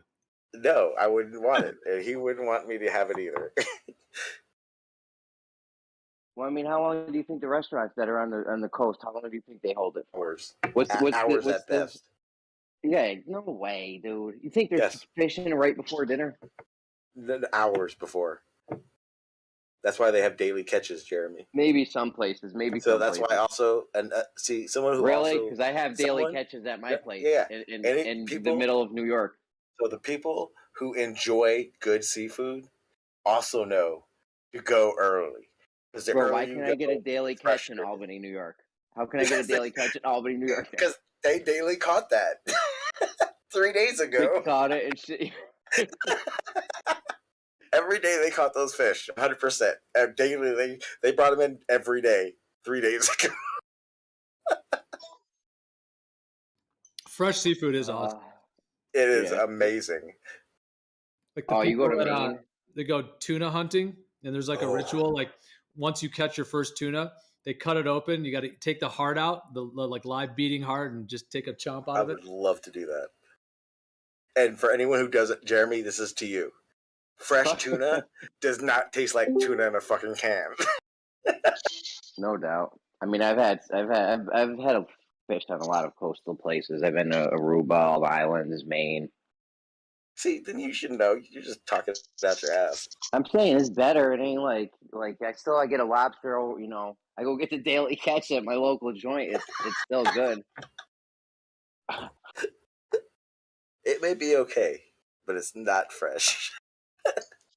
I'm sorry, dude, but of all the species of animals that we have decided to eat, that is the main one that matters.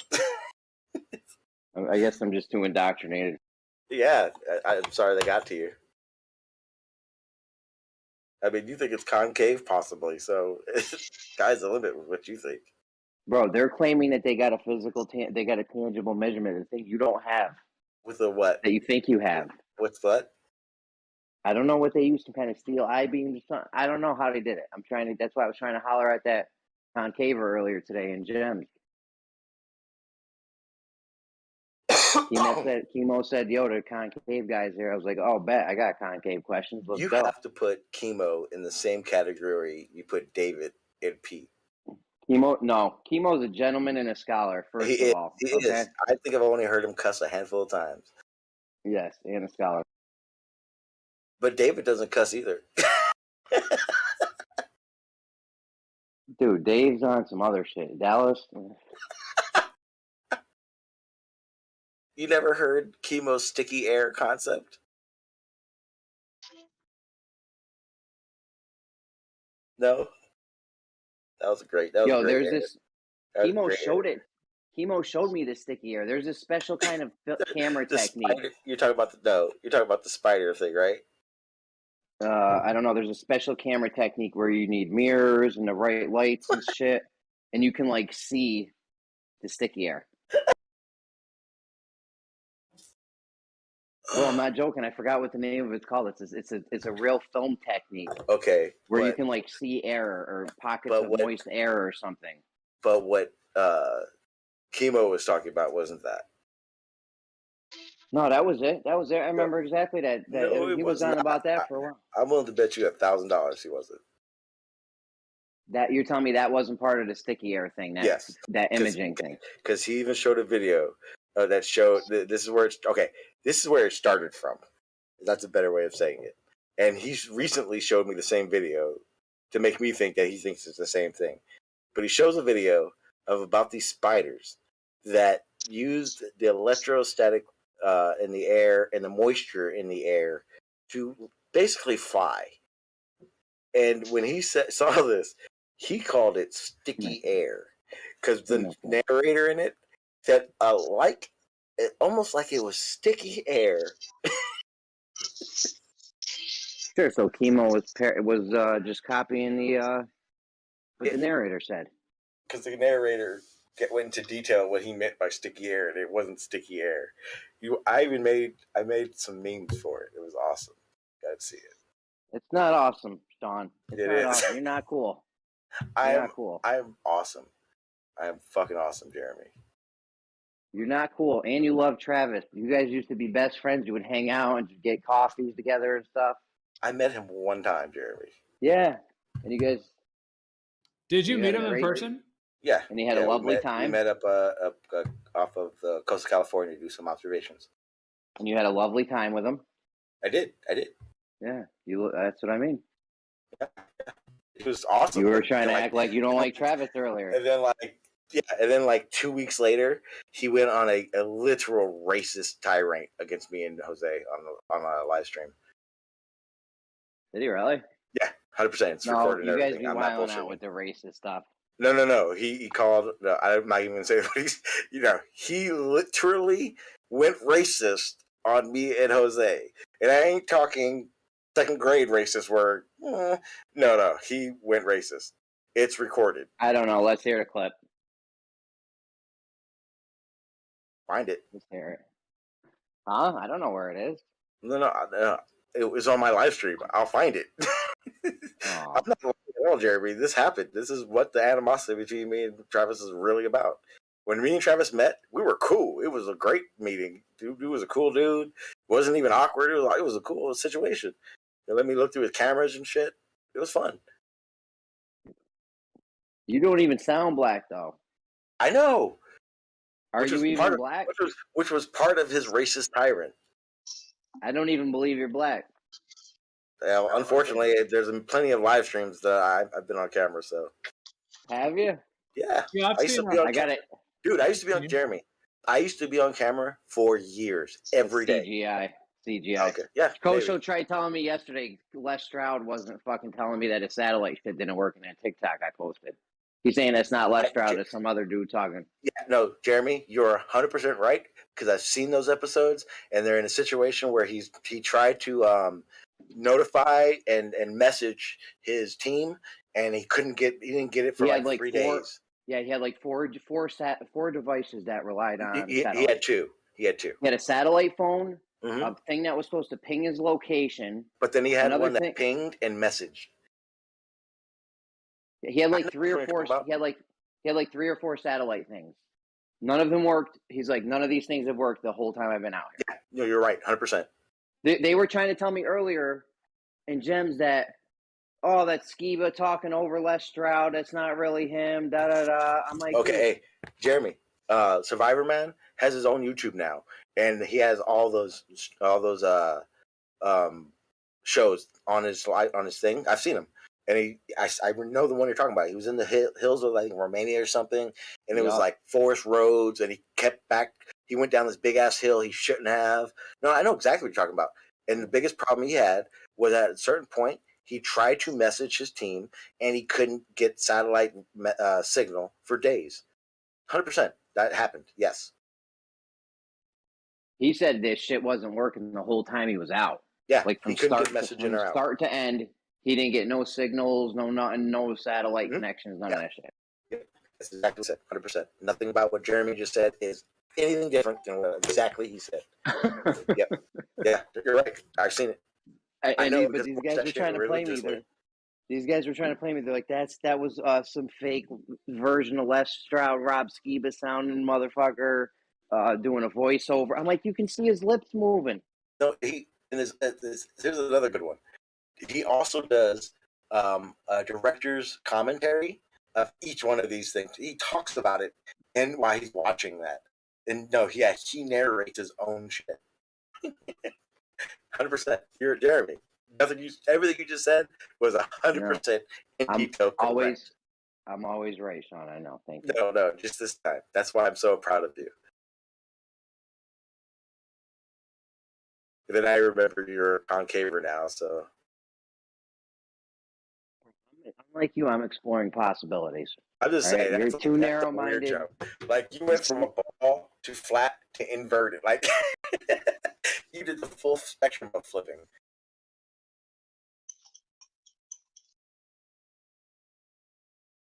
I mean, if it's your path, it's your path, bro.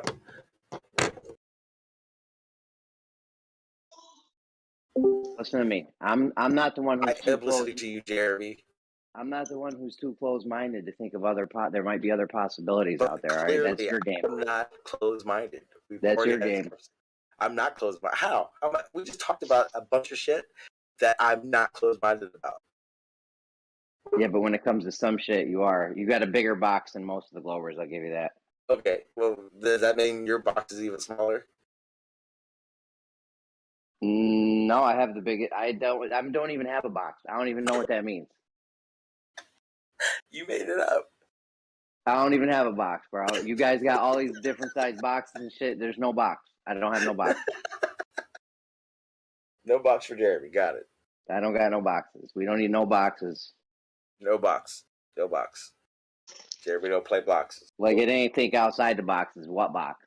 What box? You can't even think outside the box. Because there's I don't no even box know. here. Yeah. I don't even know. I'm impressed, Jeremy. That's good.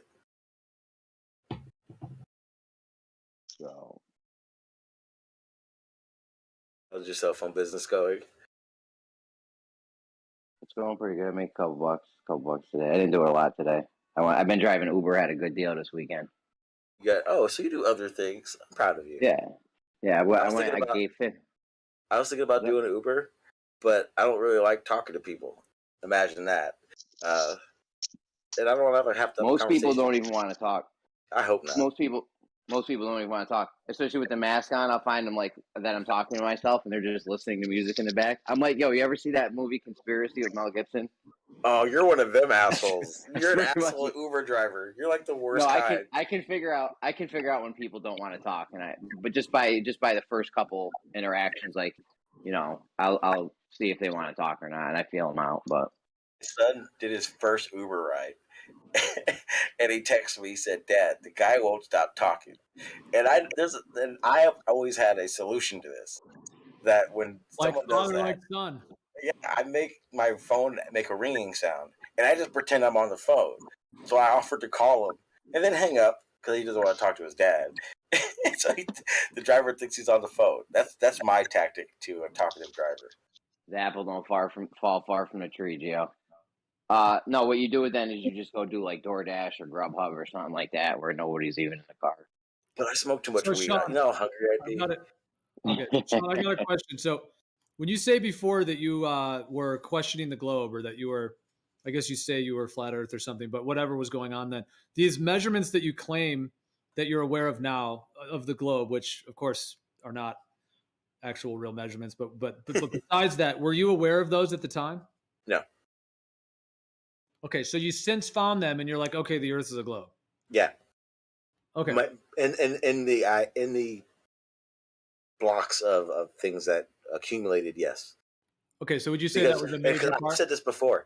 As someone who is a plane surveyor, may never know or ever have done any type of geodetic surveying, and so instantly they won't just understand it. They'd have to get the curve and understand what that information is providing.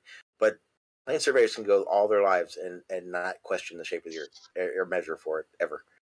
And that was the situation I was in when I found flat Earth. But that was quite a telling point you just said. Say that again. Yeah, it's reality. It's fucking, that's how it is. There are plane surveyors out there who have never questioned the shape of the Earth and never done a measurement that has anything to do with the shape of the Earth. And they could go their whole careers not doing so. Right, so we can throw all that out the window for having any relevancy on the shape of the Earth. And then the geodetic guys just use calculations. Oh, no, I didn't say. So how have these surveyors measured the Earth when neither of them have any clue about the shape of the Earth? Geo didn't say all. But once you get to geodetic, yeah, they do. And they're not the same thing. There's a big difference. That's why I specifically said plane surveyors. Yeah, but geodetic is all done with calculations. No, geodetic is done with plane surveying, calculations, and over long distances. And there's more to it, a lot more to it. A plane surveyor only gives a fuck about distance and elevation.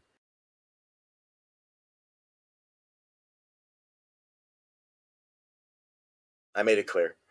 I didn't say all either, so there's nothing to be thrown out. Not all geodetic surveying information is given from plane surveyors who have never questioned Earth or measured for it. That's not how it works. I was giving a specific situation of myself. Are the geodetic surveyors, are they doing spherical geometry? Yes. They are? Absolutely. What are they doing? Can you just tell us what they're doing real quick? Spherical geometry. It's as quick as it gets. Yeah, but what's their are they looking? They're looking through a theodolite or something? Yeah, They use optics, Jeremy. Sorry. They're looking through it. Yeah, that's fine. Wrong. No, that's fine. Okay. Yeah, that's fine. But are they making a horizontal? It also means you don't think it's flat, Jeremy, because if you question their methods, then you know there's no measurements for flat Earth, right? I know, and when they look through their optics, they're making a straight line. Yes, they can create a straight line. Yes. So they're using a straight line. You said they were using spherical geometry. Yeah, they can do. You can use. There's no Euclidean straight geometry. lines. Yeah, there is. There's You no can use. straight lines in spherical You can use. geometry. You can use geometry. Geometry So would not encompass spherical. any method that you would use of geometry. We've So talked not- about this, Jeremy. So It's not like you don't spherical even. geometry. It's like you don't hear me, Jeremy. It's like you don't watch my content. So when you said they were measuring Earth with using spherical geometry, they made a straight line. That would mean they're not using spherical geometry. Yeah, They know there's no straight lines. What they would do There's is no straight lines in spherical geometry, right? Is use that straight line as a reference to the angle that they're measuring. So when you ask me if they're using a straight line, yes. Are they using a straight line to come to results? No, they're using that as a reference point, which is important. There's no straight lines. There's no straight lines in spherical geometry. Okay, you made okay, Jeremy. So if they're using a straight line, they can't be doing clearly understood. What he's saying, Jeremy, is they use both. Yeah, Jeremy, they use everything. That's the thing you're not realizing. You act as if Euclidean geometry is geometry, and that's not what you're understanding. They use geometry, and in geometry, there are different methods of geometry, and what stops them from using any of them? It's fine. You just gave me a Euclidean example. Why don't you give me the spherical example? I just did. Where they don't use a straight line. Yeah, that straight line is only a reference. It doesn't mean they're using it as to measure the arc. Everything comes from a reference, Jeremy. That's how they can tell. Yes, but in spherical geometry, you don't have straight lines. So if they're making a straight line, they're not using spherical geometry. You can have a reference. You can absolutely have a reference. No, not of a straight line in spherical geometry. There isn't one. Jeremy, I'm happy you've done it before. Doesn't even make sense. Doesn't even make sense, John. Guess not. But my girl's home, and I got to put this other blood out. Yo, put your girl on. We'll see if she knows about spherical geometry or not. She thinks you're all stupid, just as stupid as I am. She hates my wife. Yeah. So is my wife. That's exactly what she says. They're all stupid, and you're just as stupid as them. That's exactly what she says. Even more. Tell her I said, yeah, you're even more stupid than us. All right, yeah. It was great talk. Good talk. He actually kept it pretty calm for him. That wasn't bad. But yeah, they're using a straight line. They're not doing spherical geometry because there are no straight lines in spherical geometry. So no offense to Sean, but I'm always very underwhelmed with like his claims are high, but what he what he presents is he's not good. Yeah, it's just not good. He's a big letdown. Big disappointment.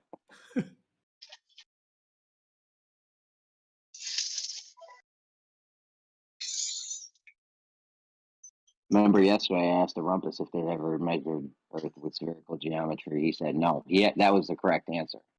Honestly, Rumpus got it right that time. So.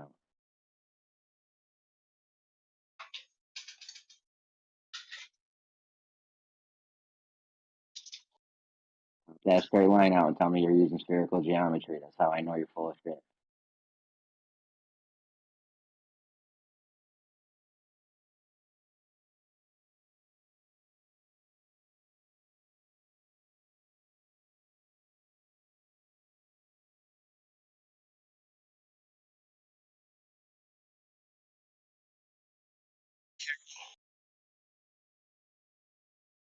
I mean, I think Sean is just more confused than anything.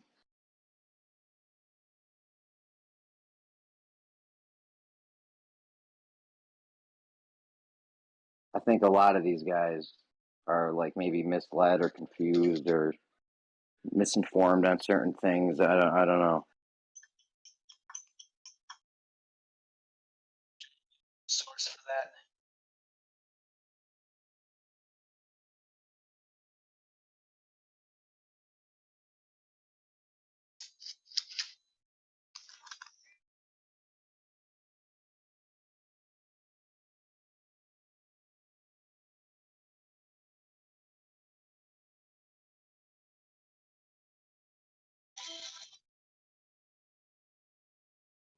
a source for globe confusion. Sure. A lot of them out there. Knowledge is a river. It all comes from a source. I just made that up. Trying to turn that into a coffee mug.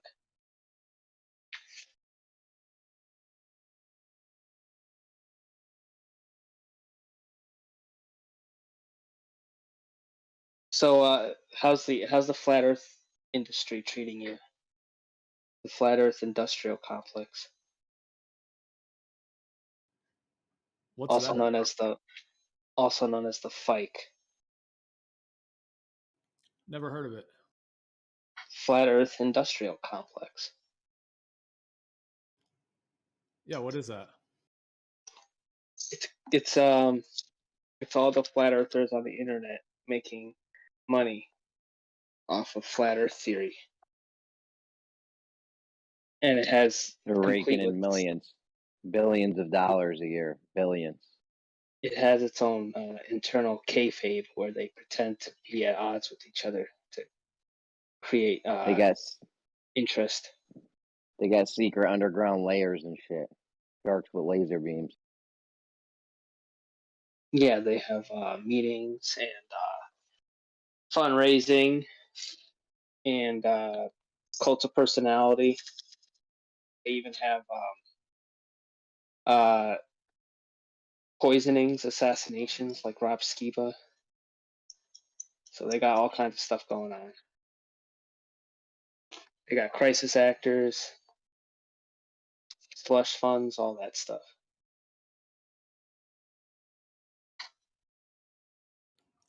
It's quite an imagination you got.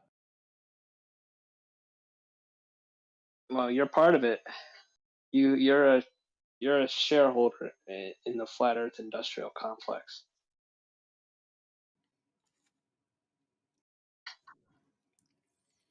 Are you just It was making in that one up? of Trump's speeches. Yeah. Yeah, I've never made a penny on anything to do with the Earth. Mm. Nor have I ever requested that. So why don't you show us your tax returns?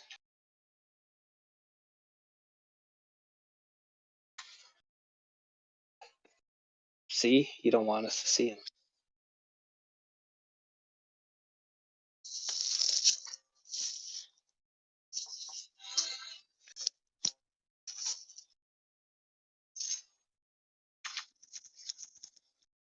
How come a flat earther's never won a Nobel Prize? How come nobody's ever proven that the Earth is flat and won the prize, the Nobel Prize in geology or something? Physics. Why hasn't anyone ever won Nobel Prize for proving that water is wet? That's how that sounds. You don't need to prove water is wet to know it's There wet. you go. So you're saying the shape of the Earth doesn't require proofs? Are you under the impression that flat is a shape? I'm under the impression the Earth is not flat. Sound okay? So if you say the Earth is not flat, it doesn't sound to me like you're talking about shape, because flat isn't a shape, unless, of course, that's your claim. Are you claiming that flat is a shape? I'm pretty sure everyone believes that the Earth is some sort of shape. It has dimensions, takes up space in some way. Sure, yeah, it's something that the Earth exists. If that's what you're saying, I agree that the Earth exists. But the same way I don't need to prove that water is wet because I can just experience water and I know that it's wet, I don't need to prove that the Earth is flat. The Earth is what it is. I described that as flat. So you could win a Nobel Prize in some sort of philosophical category. Say, we don't even need to discuss the shape of the Earth because of all these epistemological reasons. Well, you can claim that. Go ahead and prove it. Prove that water is wet and win a Nobel Prize, and then we'll know that we can win a Nobel Prize in that category. I don't think that's happening anytime soon, but I think if Neither do I. if you put together scientific papers showing that the Earth is flat, you would win the Nobel Prize. Yeah, that's a claim that you can make. Go ahead and prove that that's possible by proving that water's wet. Should be pretty easy. Everyone basically already accepts it. So just prove that the water is wet using scientific papers, win the Nobel Prize, and then we'll know that it's possible to win it that way. You're not going to win a Nobel Prize talking about water being wet. Why not? Because it would be considered absurd. Why would it be considered absurd? Well, it wouldn't, because I think Nobel Prizes, it tends to favor people who make new discoveries in knowledge, and Okay. it would not be considered a discovery. Neither would the But Earth if being you made flat. no, That's something that was thought of thousands and it would thousands of be. years ago. So that I wouldn't be think an it would be issue either.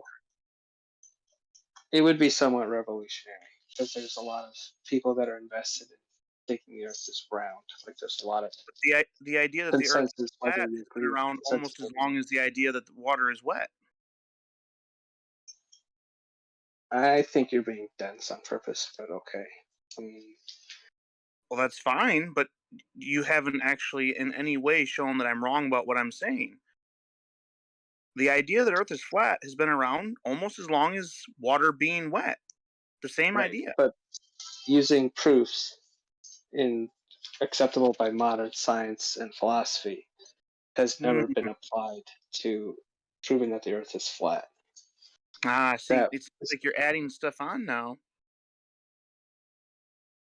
No, because like they don't give out Nobel prizes for clever like brain teasers, for like just clever you know philosophy, for just like cute turns of phrase. So you have to, if you applied like more modern methods of like measurement and observation using instruments, that would be more respected. How about you demonstrate this to us? Go ahead and use modern methods of science to prove that water's wet. That would not win you a Nobel Prize. Well, no. In this case, I'm not saying to win a Nobel, just to show that it works. Use modern scientific methods to prove water is wet, and then I can go ahead and try and apply modern methods to proving the Earth is flat. So you're saying the same methods for water is wet would be the exact same you would use to prove that the Earth is flat? Oh, it might not be the exact same methods, but at least you could prove that the concept is possible. See, I don't think it's possible to prove that water is wet. I don't think that's something you prove. I think it's something that you experience, and then you know it. I don't think it's something that you prove. I think you could prove water is wet by showing that the liquid in the water would transfer to to solids if there's a membrane, if there's an interaction between the two, between the liquid and the solid. I think that sounded very ad hoc. Well, don't you agree that would be a proof of water's wet, of water's that would be a permeability? proof that water does something when you do something. Well, I think it would fulfill the property of wetness. Okay, go ahead and demonstrate that. I'm not going to do it right now. I'm just talking on the Okay. phone.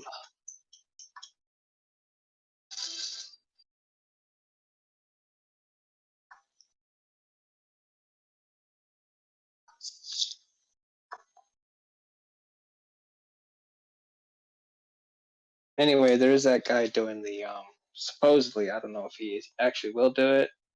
Supposedly there's a guy doing the rope or something, which he tightens.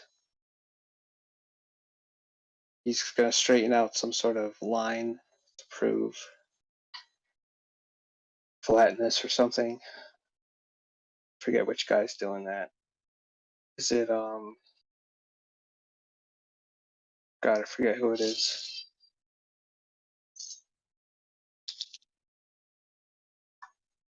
I don't think it's Sargent. Who is it? Somebody's doing the level rope line thing. Is there a test going on?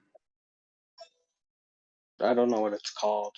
I heard about it like a month ago. Is it going on like right now or soon or something, or? I think the guy plans on doing it. I don't know.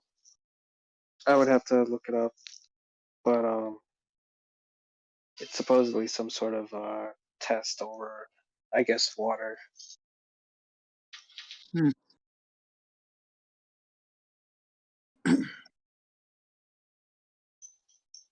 Not sure I heard about that.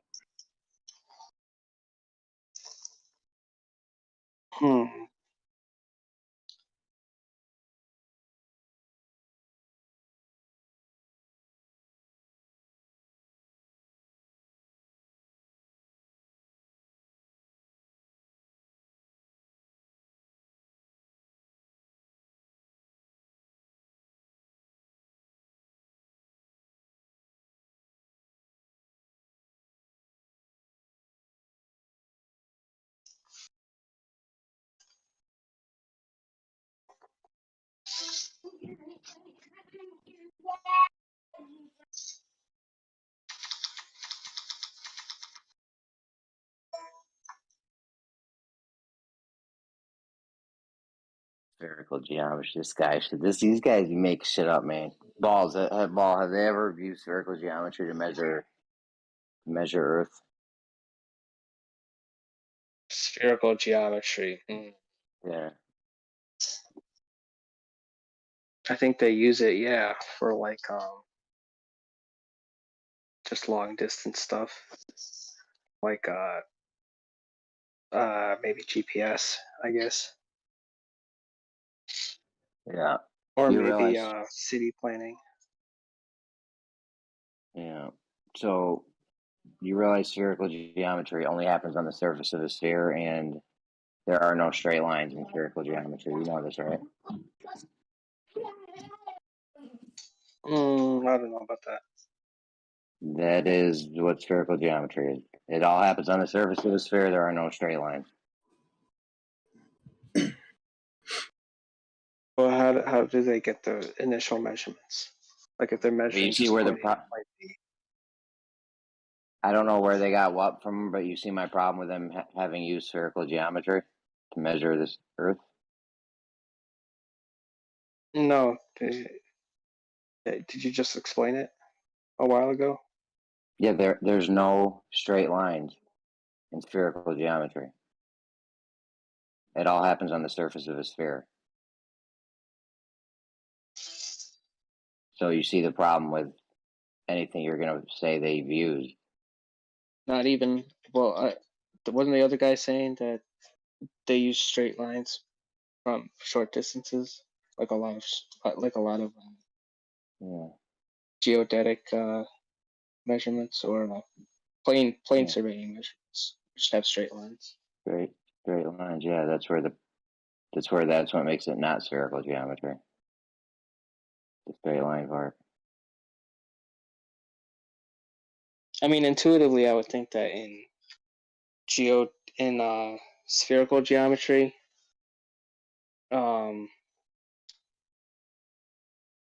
I guess, I mean, maybe they use like, I don't know, XY coordinates to kind of help conceptualize some things, but spherical geometry, I'm not sure what its relationship to real world surveying is. I think there's probably like there's not a one-to-one correlation. Maybe spherical geometry inspires geodetic surveying techniques. I don't think there's actually like a cold one-to-one application of theory to practice.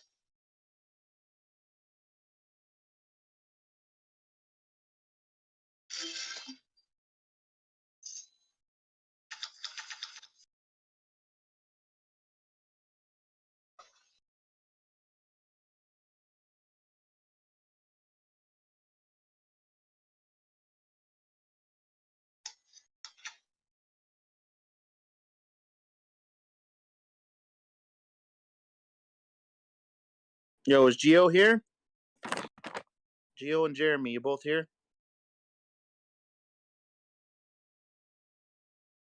I'm here. I can't talk very much now, though. I think I came up with a new fallacy. I'm listening. All right. Okay.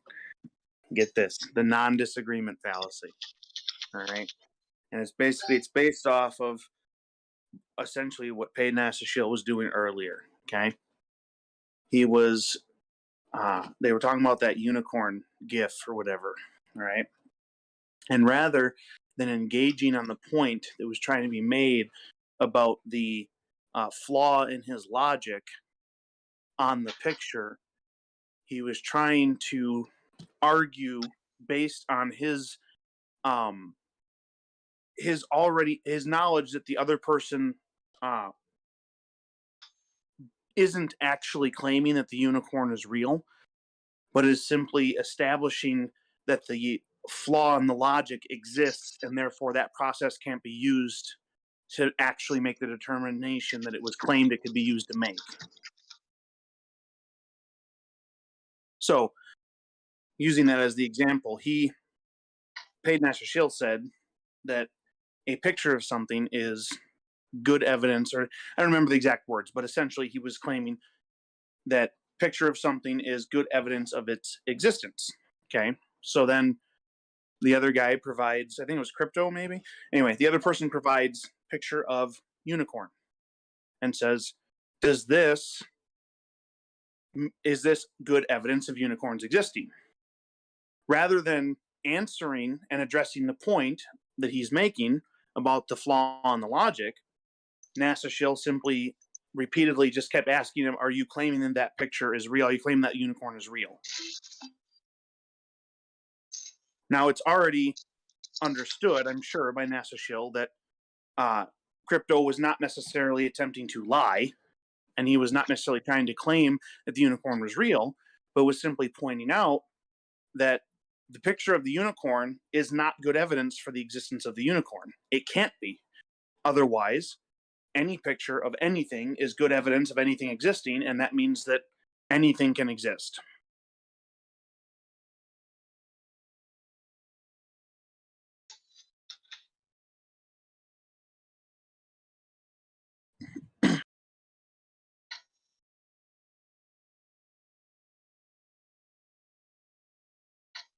So anyway, basically NASA Shill was playing off of, it seemed like, the understanding that there was actually no real disagreement between them on the unicorn, rather than just addressing the point and, admitting that there's a flaw in the logic.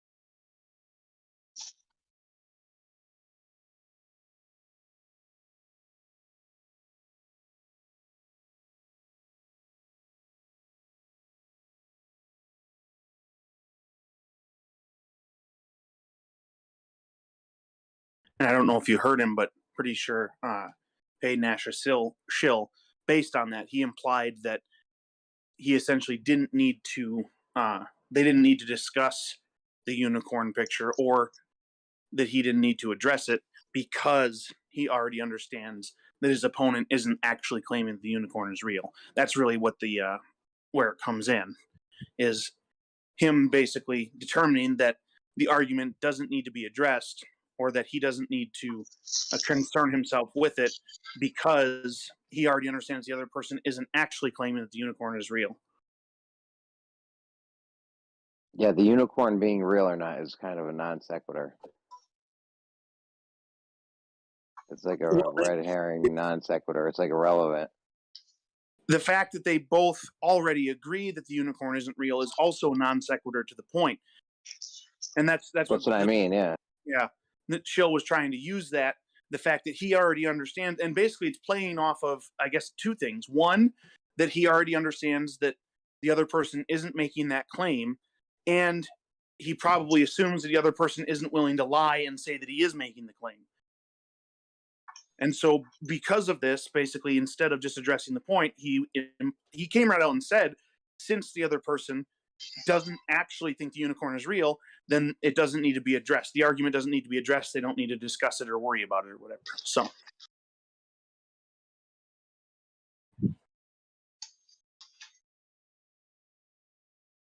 So spread the word, non-disagreement fallacy, boom.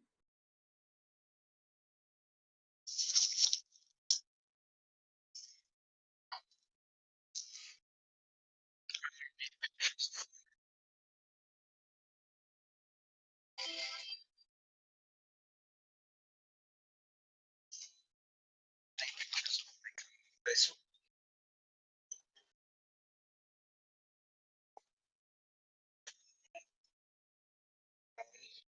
Pictures of a flat.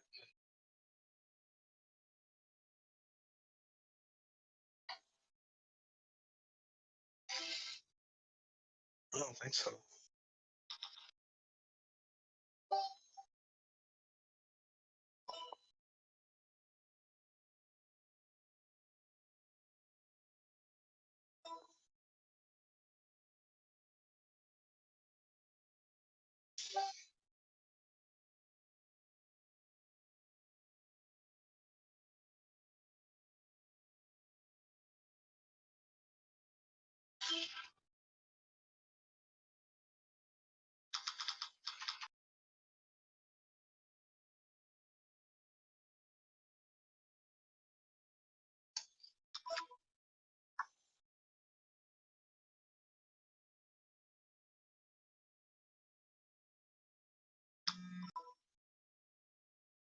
Well, maybe paid NASA show will become volunteer NASA show.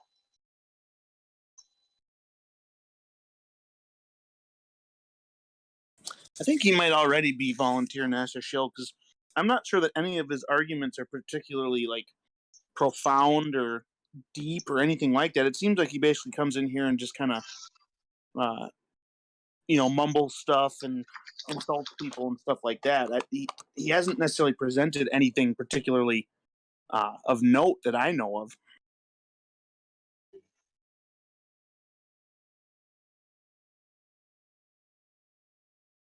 I don't remember what was his name before paid NASA show. I think he had some normal name like Luke or something.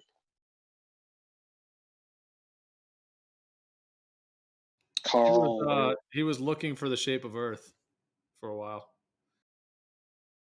Oh, that was his name. Like the Hitchhiker's Guide to the Universe person. Just a simple man trying to make his way.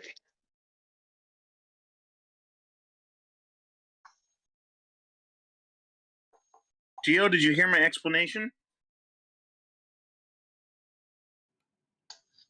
About what? New fallacy I developed based on what Paid NASA Shill was doing earlier. The non-disagreement fallacy. Oh, I might not have heard it. I had to mute for a little bit. Okay. Let's hear it again. No. Okay, so what NASA Shill was doing earlier with the unicorn thing, he had basically made a claim, essentially establishing a logical through line of how he was coming to a conclusion. Okay, that a picture of something is good evidence of it existing. All right, now Crypto, I think it was Crypto, pushed back on that by providing a picture of a unicorn or a GIF of a unicorn, which I guess maybe that's multiple pictures, whatever. And then asking the question basically, is this good evidence of the existence of a unicorn? Rather than address the very clearly pointed out flaw in the logic through line, Paid NASA Shill attempted to deflect or avoid the conversation or that particular argument by asking, are you arguing that the unicorn is real? Right? So basically, by understanding that his opponent wasn't actually in disagreement on the unicorn, and he came right out and said, basically, he doesn't need to then address the unicorn or the picture or the argument at all or the flaw in the logic because his opponent wasn't actually disagreeing with him on the unicorn, which is, of course, absurd. It's just an example that was provided. His opponent doesn't actually have to disagree with him on the unicorn. The example is still valid. And so I was calling that the non-disagreement fallacy. The idea that you don't have to address the argument because the person isn't actually disagreeing with you on the subject of the example.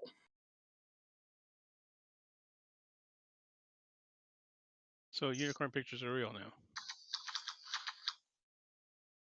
Got it. Glad to hear that. And there's NASA Show with another example of exactly what I'm talking about. Well, no, it's fine. I mean, if you want to say that unicorn pictures are real, that's fine. We can go with that. There you go. Right, but you're saying that claimed globe pictures from a government are real. Well, and he countered with the picture of a unicorn. Okay, so how can you verify if either of those are real? What, unicorn pictures are real? Yeah. Unicorn pictures are real. Thank you. Either of them. No, I'm saying if just from the picture, how can you verify if it's real? So but you countered with the unicorn picture. Okay, so answer the question, ball head. So is the unicorn picture real? That's not really what I asked. I said, how can you verify whether either of those are real? What I'm asking is, he countered with the unicorn picture, and so is the unicorn picture real, or are we going to? It's as real as the NASA pictures. I think that's the exactly point. You can't verify if it's real just from a picture. That's the whole point. So the unicorn pictures are real now. Oh my gosh, I don't think anybody said that. You see? Well, I mean, that's why. Yeah, I mean, this is it. No, Bob, this is a good one. Okay, so what's the a real how would picture, you and you summarize? guys came back with unicorn pictures. The picture is real. Is what is the picture of real? Well, so the unicorns are real.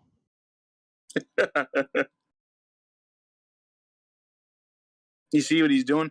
Rather than addressing the actual point, he's identifying. No, I'm addressing the point. The point is, he's also identified that we don't actually disagree with him on the subject of the example, and so he's basically using this non-disagreement as a way to deflect away from the actual point of the conversation. Well, no, I just want you. Fallacy. I mean, I've got real pictures from space, and you guys counter with the unicorn pictures and say they're equivalent. So fuck off. There it is. Oh, they are equivalent. Yeah, they're both. No, they're not equivalent. Real. Yeah, they are. Yeah, not equivalent. They are. Yeah, unicorn pictures and the pictures. So, you I get mean, from the unicorn pictures. Those are exactly just as. So unicorn pictures are real. Unicorn pictures are real. Gotcha. Exactly as real as NASA pictures. Yep. So unicorn pictures whatever are that real? level of Actually, no, realness NASA pictures are real. They're real pictures. I have a real picture taken on a real film by real people in 1972, long before there was any sort of power. Oh, you have a story to go with your picture. No, everything has to be real. Provenance. It's called provenance, you moron. Oh, NASA's got a story to go with this picture. It's called provenance, you fucktard. You can paint a picture of a unicorn and take a picture of it. Is it real? That's provenance. Yeah, but to be fair, a picture of a unicorn does not debunk any other image. No, that's absolutely accurate. It does not debunk anything else, and no one claimed that it did. That's true. Why did you guys share? I mean, I'm talking about real pictures, and you guys throw a picture of a unicorn, and then say, "Hey, look, it's a unicorn." That means that everything's fake because this unicorn picture is fake. Fuck off. Yeah, the picture is real. Is a picture of real? I don't know. You posted a unicorn picture and said it was a okay. Real Then picture.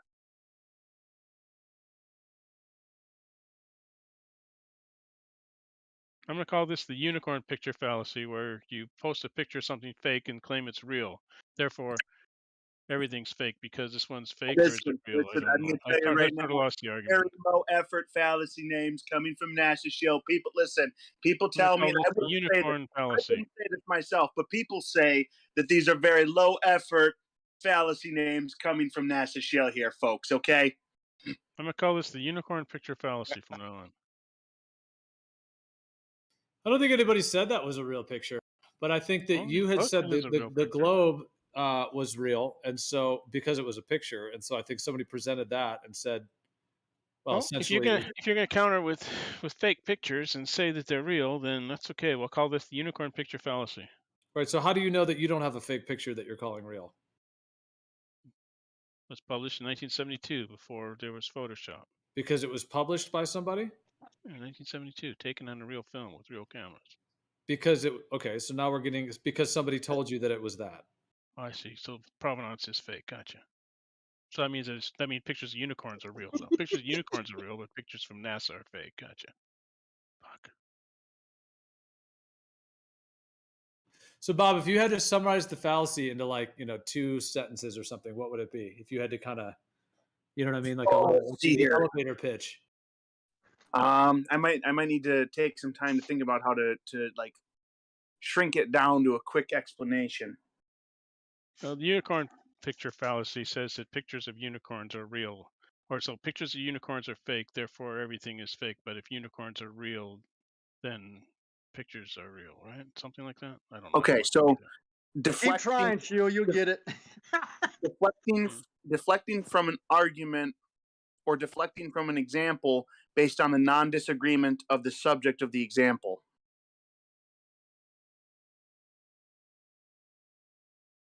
So since unicorn pictures are not real, all pictures are not real. Yeah, that's probably good.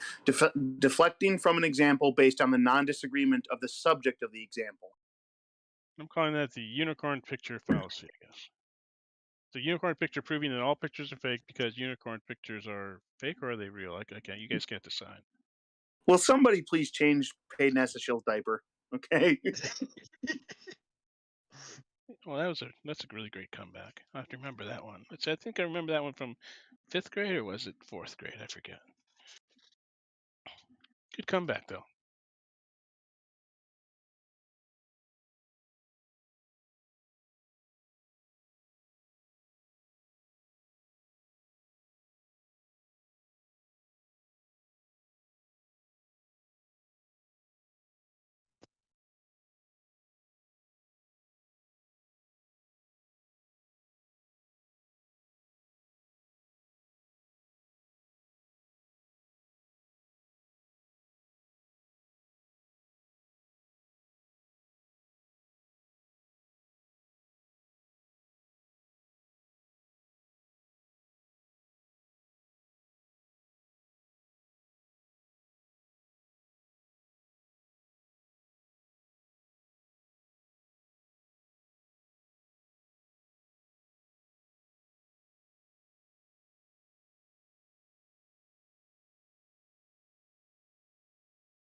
You got the radio up there over here on Buckeye.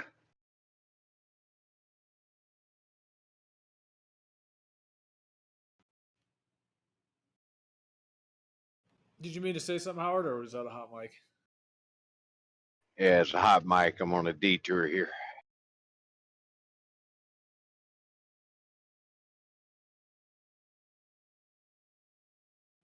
Do you think in our lifetimes, if it fully comes out to the rest of the world, as it were, that the Earth isn't a globe, do you think you'll look back on all your times in these communities and be happy that you were part of it?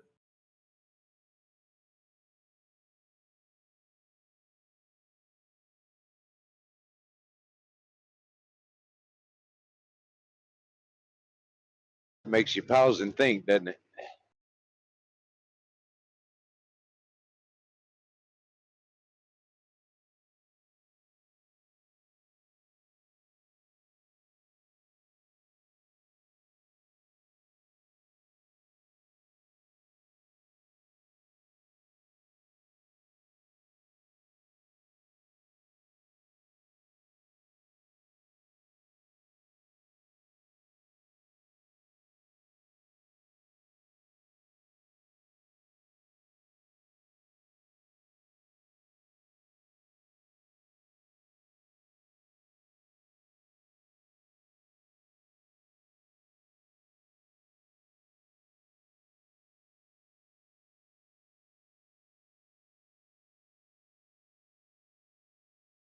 I know one thing I'm going to be upset about is if I spent all this time on Discord with someone like Paid NASA Shill who refueled the SR-71 and he never, ever, ever gives a presentation on how that works.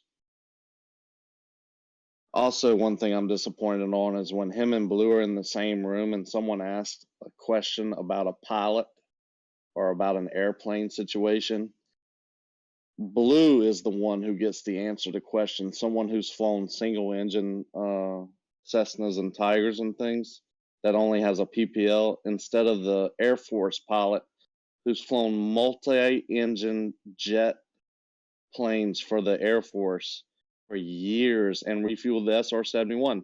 He ducks out, doesn't answer the question and lets Blue answer it. Strange. He never answers anything. I always had the sense that he just made that up. I mean, because you've been calling him out for it, but he never stands up for it. Like it's such a weak lie that he told a while ago that he doesn't even have the energy to even try to back it up. Because didn't he say that a long time ago back on Brandon's or something? I always seemed like he was lying about it. Imagine being the person on the internet that has refueled the SR-71 and never given your story, like never telling, like, and when asked, like, just avoiding it. It's weird. Yeah, he's probably lying.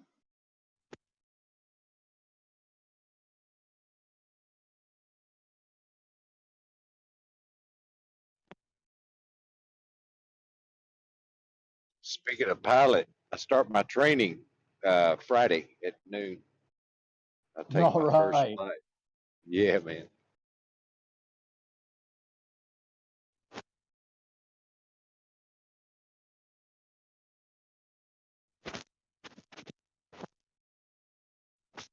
Don't forget to nose down. You're gonna be a sky trucker? Be a sky trucker, sky transport.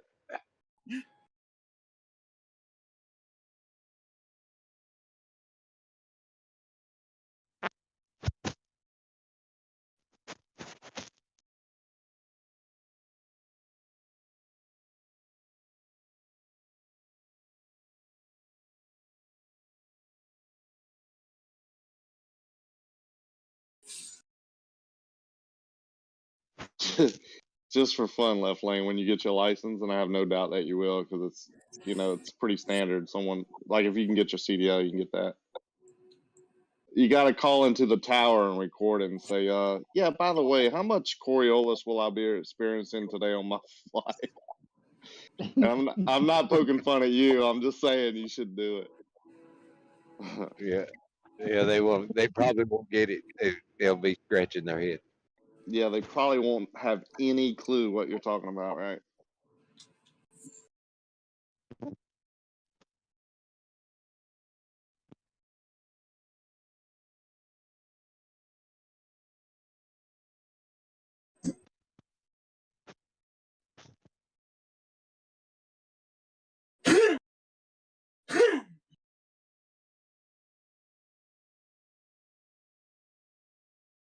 They've got a fur ball.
Rakia, do you think? I mean, it's hard to know for sure the future, but in terms of all this, like, do you think in our lifetimes that this truth is going to come out on a larger scale, or do you think it'll always kind of be, just, sort of only like a somewhat small portion of the overall population that's aware of it?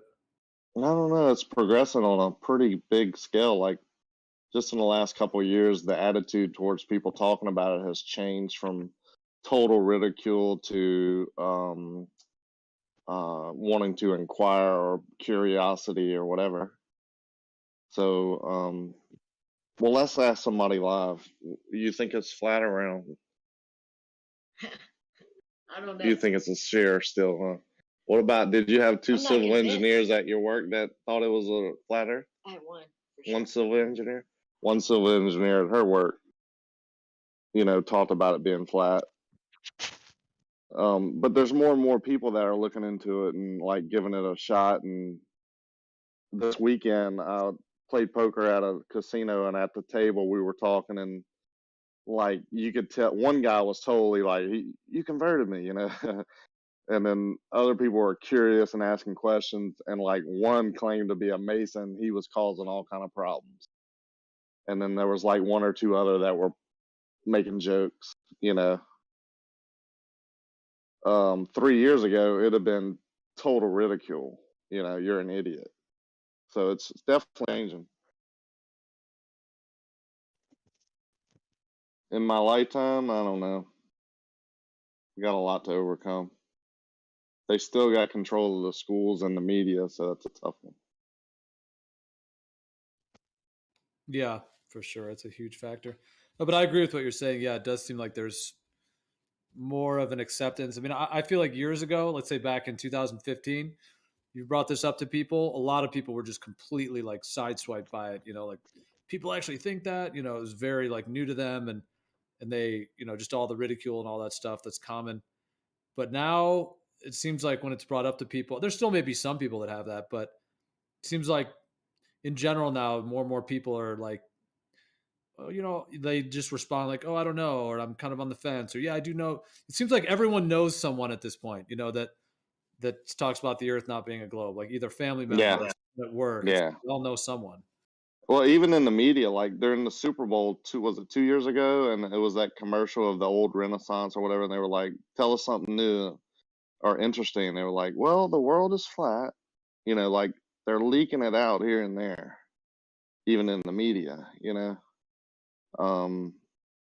I don't know. Like I said, I've seen it change over the last 3 years for sure.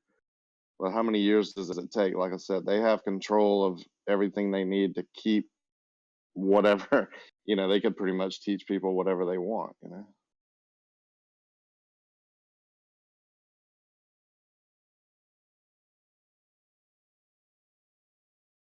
Take some kind of like a tipping point to kind of tip things into a different direction. But I think that can happen quickly. That's the thing that's interesting about it. Even though it seems like a insurmountable task right now.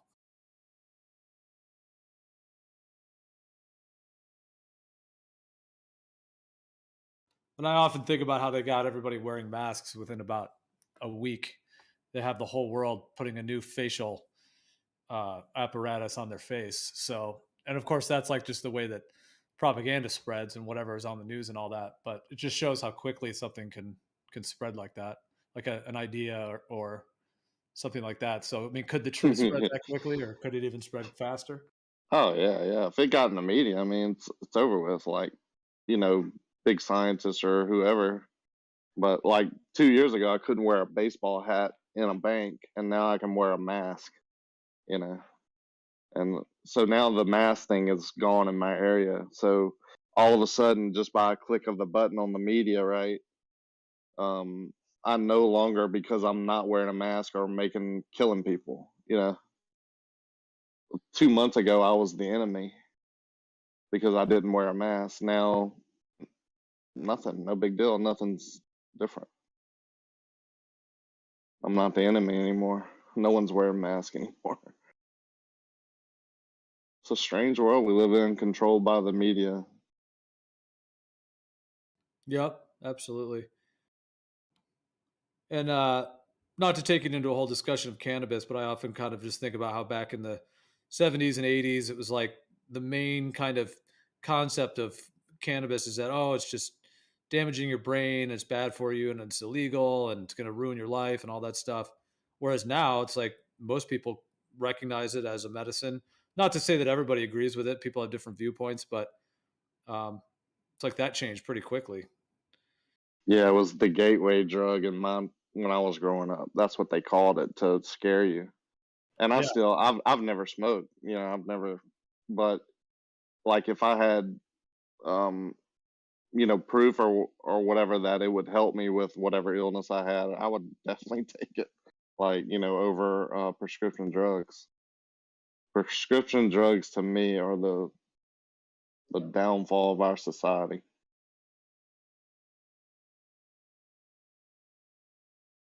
Yeah, I agree. I've heard a statistic. I don't know if this is totally true, but we're saying like if cannabis was fully legalized to the point to where it was, actually being prescribed by all doctors and all that, that it would replace like 30% of all pharmaceuticals.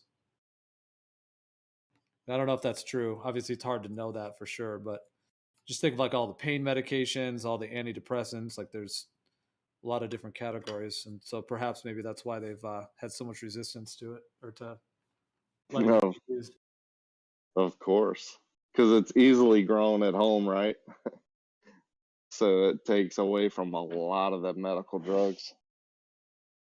It's good for a lot of things, and it's easily produced. Good luck. That's why I can't believe it's being legalized like it is.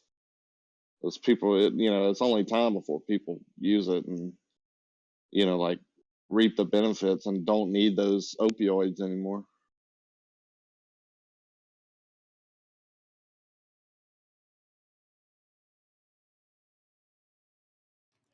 Yeah, for sure. I met a woman. This was a couple of years ago, but she was on like she was given pain medication, for some injury, and then had to keep taking it because the pain was still there. And then, of course, got addicted to it, but then she also needed it for the pain. And her life was, her health was just being destroyed. She said she was almost dead. She was just completely incapacitated and was just in a wreck. And she basically just replaced it with CBD oil. And the CBD, you don't even get necessarily high from it. So it's not like she was getting high, but she just replaced it with the CBD, and she just said she got her entire life back. She was able to get her health back. And so it's just like and she said the CBD works better. So, even honestly, thank God for marijuana, because I had a bad car accident. I was on the pain. They had me on painkillers for like 2 years, and the weed helps a lot getting off of that shit. It's disgusting. Yeah, that's how people get hooked. Accident work or a car wreck, they get on these pain pills and they can't handle it, get addicted, and then when the prescriptions run out, right, and they can't get them, they're too expensive to buy on the street. They go to cheaper drugs that are more addictive and just get destroyed. Here's my story. I had a bad hip, and I dealt with it, and I started taking pain medicine. Well, Tennessee got the bright idea to discontinue family practice and pain therapy, for narcotics. So you had to go to a certified pain specialist. Well, where I ended up was at a damn pill mill, and they just kept giving me more and more. And I'm like, I'd like to get fixed, and they just kept upping my dose. And before I knew it, I was a full blown, completely dependent drug addict, basically. And I couldn't stop taking because I get dope sick, right? Yeah, they're making money off of you. That's why. I went through and when they withdrawal. got caught,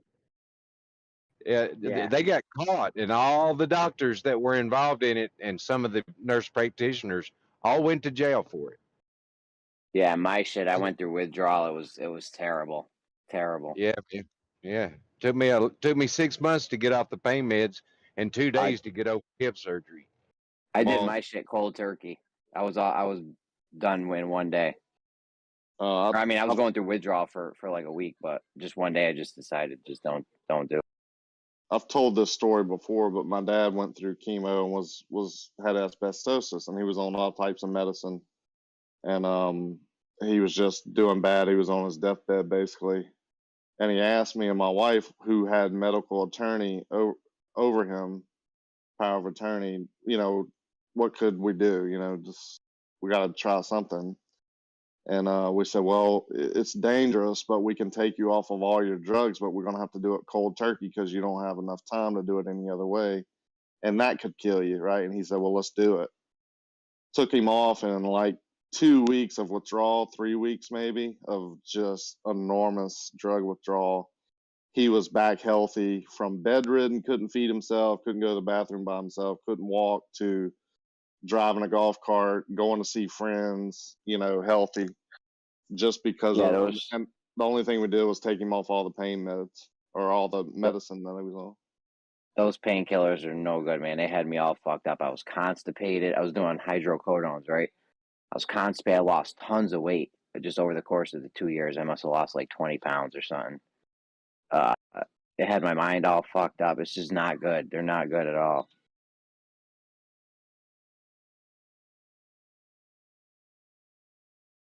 Yeah, at one time I was on over 120 milligrams a day by prescription. That's what the doctor had me on. Yeah, that's sick. Your body can't handle that. Can't break it down fast enough. Yeah, they had me on 3. I was supposed to take 3 10-milligram pills of hydrocodone a day. I didn't even take it. I wasn't even taking like the dosage they would. I would always have like a whole bunch left over and shit. Like after the. Well, it's funny that you said that because just today I was at my boat. We're doing a bunch of work and I was cleaning out drawers, and my daughter had surgery. She had smashed her thumb and had surgery, and they gave her all kind of pain prescriptions, and she didn't really need them because we had taught her during gymnastics on that, on a high level to handle the pain. Matter of fact, the massage therapist that's working on me is working on my daughter and her gymnast throughout the years, and they just didn't need pain. She didn't need pain medicine, and I found one of her bottles today of pain pills full. And when we went back to the doctor and he was like, "Do you need another prescription?" She said, "No, I didn't even take any of those." He was like amazed. And when you said that, that you didn't take all the pain pills, I literally, the bag is like 15 feet away from me right now that I put that bottle of pills in my bag today to bring them home to dispose of them because they've been on the boat, in a drawer for 2 years.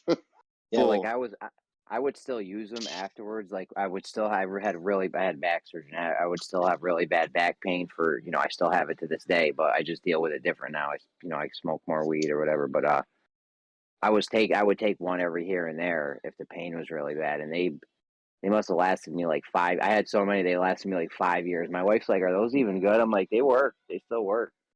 They were expired by like 5-6 years or something crazy. Yeah, I get massages. I have a bad lower back, but I just get massages and try and deal with it. There's no way, that I'm getting on prescription pills unless, it would just have to get to a point where there was no other way. And before I did that, I would try, cannabis or alternative medicines before I did the prescription route. Yeah, definitely. That But was a whole massages work, don't they? I think so. She's been massaging me for like 20 years, like on a weekly basis. It's just something that relieves the stress and I think the toxins out of my body and helps me get through it. Oh, hell yeah, massages are great for you. Yeah, like now I'll just smoke weed, and that helps a lot. Weed's got a lot better over the years, so it's really good now. This whole thing has been planned from the jump. They knew weed had medical benefits. Big Pharma was the top 5 lobbyists to keep it illegal over the decades. Right when we had that opioid epidemic, that was right when we went into Afghanistan. Something happened in the Middle East where the farmers couldn't afford to grow food. They all started growing poppy for some reason, and more profitable something. I don't know. But the world can only do so much heroin, right? So you got to do something else with that. Big Pharma was like, "Oh, we know what to do with it," and they got all of America fucking hooked on opioids. They knew what they were doing when they were making all those pills. They knew they couldn't, we got. Yeah, I mean, how many, when they have pharmacies selling millions and millions of pills, they knew, small town, they knew something was going on. But they're making money off of it. I mean, who do you think's investing in these companies? When they pass these laws and get all the inside information, these politicians are investing in these companies and making mega bucks. Massive conflict of interest. Absolutely. Oh, yeah. It's nuts. Huge conflict.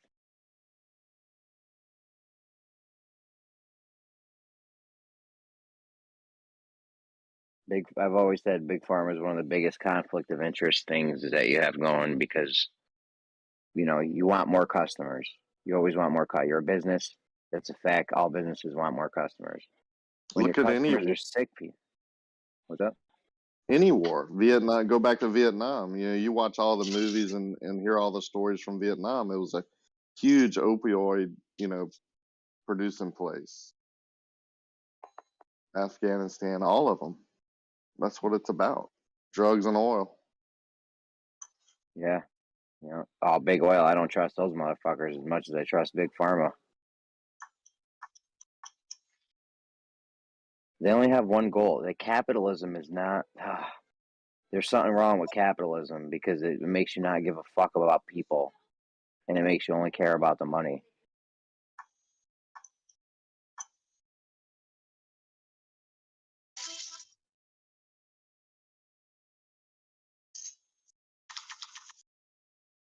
I'm not saying I know a better system, but I know capitalism's not the one.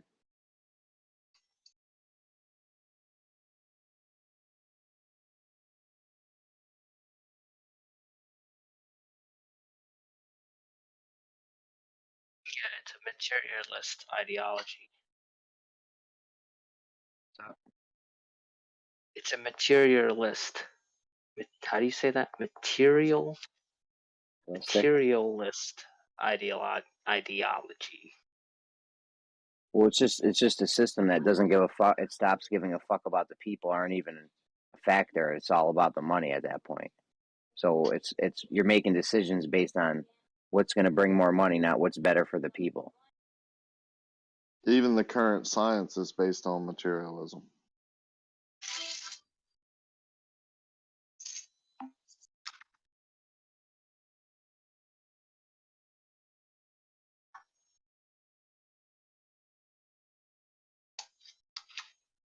But it's wild though, because there's people in this world, and it's actually a pretty significant chunk of the population.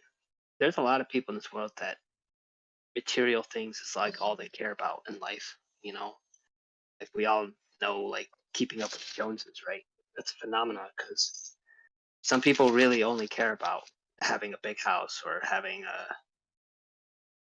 They got us all brainwashed, bro. They got collection. us all brainwashed, dude.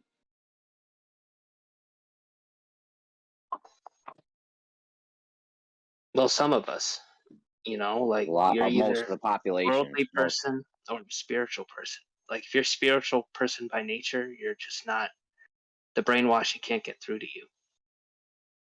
I consider myself somewhat like that. You could show me all the slick marketing in the world, and sometimes I'm just not impressed. Just depends on your temperament. Yeah, but don't you believe the Earth's a globe? Yeah, I do. Because Gotcha. I'm not influenced by YouTube videos about flat Earth. Yeah, you're influenced by what? Rockefeller textbooks. It's no different, man. Gotta be careful with all that. And you gotta pick one. You gotta pick one or the other. Can't be both. Yeah, that's what I was saying. You gotta be careful.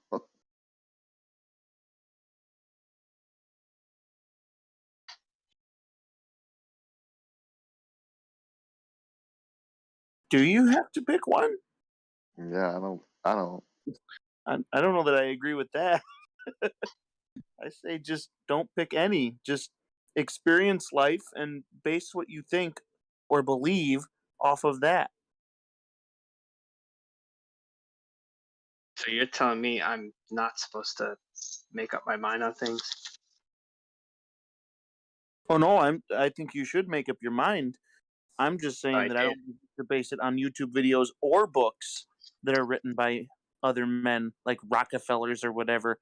I don't think you have to pick either of those. I don't think it's pick one of those two. There's nothing else. I think you should just experience life and make your decisions based on that.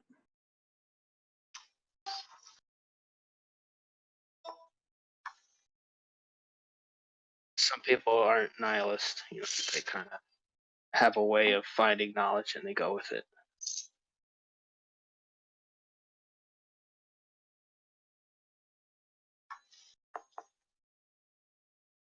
Or agnostic. Not everybody's agnostic about things.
Don't you just know though, like when Left Lane tells me he's a truck driver and I hear him on his, hot mic and talking on the radio, I have no reason not, you know, I know he's a truck driver.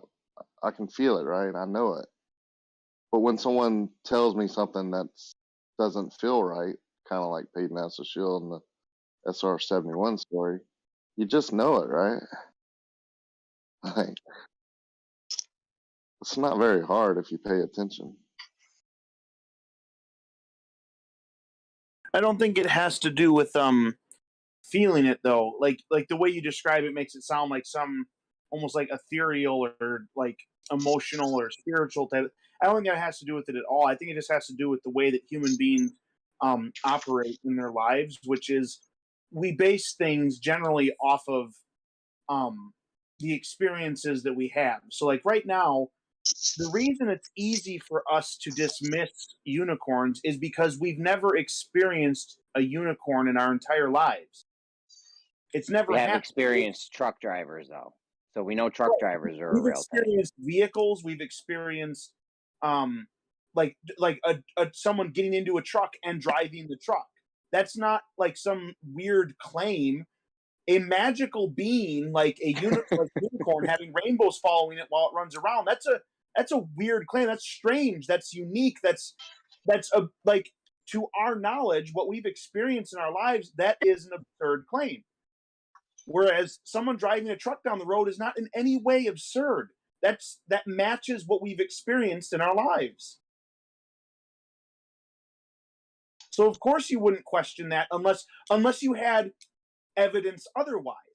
If you had met him and you knew other things about him that all pointed to he couldn't possibly be a truck, like if you met him and he was an amputee and had none of his 4 limbs and still claimed to be a truck driver, you probably wouldn't believe him, would you? You would be like, wait a minute, something's off here. All of my experience tells me being a truck driver requires you to have your limbs. So in that case, it would be different. You wouldn't believe that he was a truck driver until even further evidence was presented that was even possible without those limbs, right?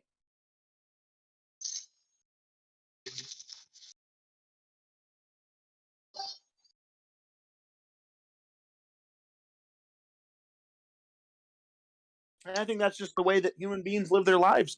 We go about our daily lives basically not even attempting to account for all of the things that we don't know and all of the variables we can't possibly account for. It would be absurd to even try. So instead, we go based off of what we can actually experience. You want to claim pigs are flying? Well, my experience tells me that that's not a possible thing.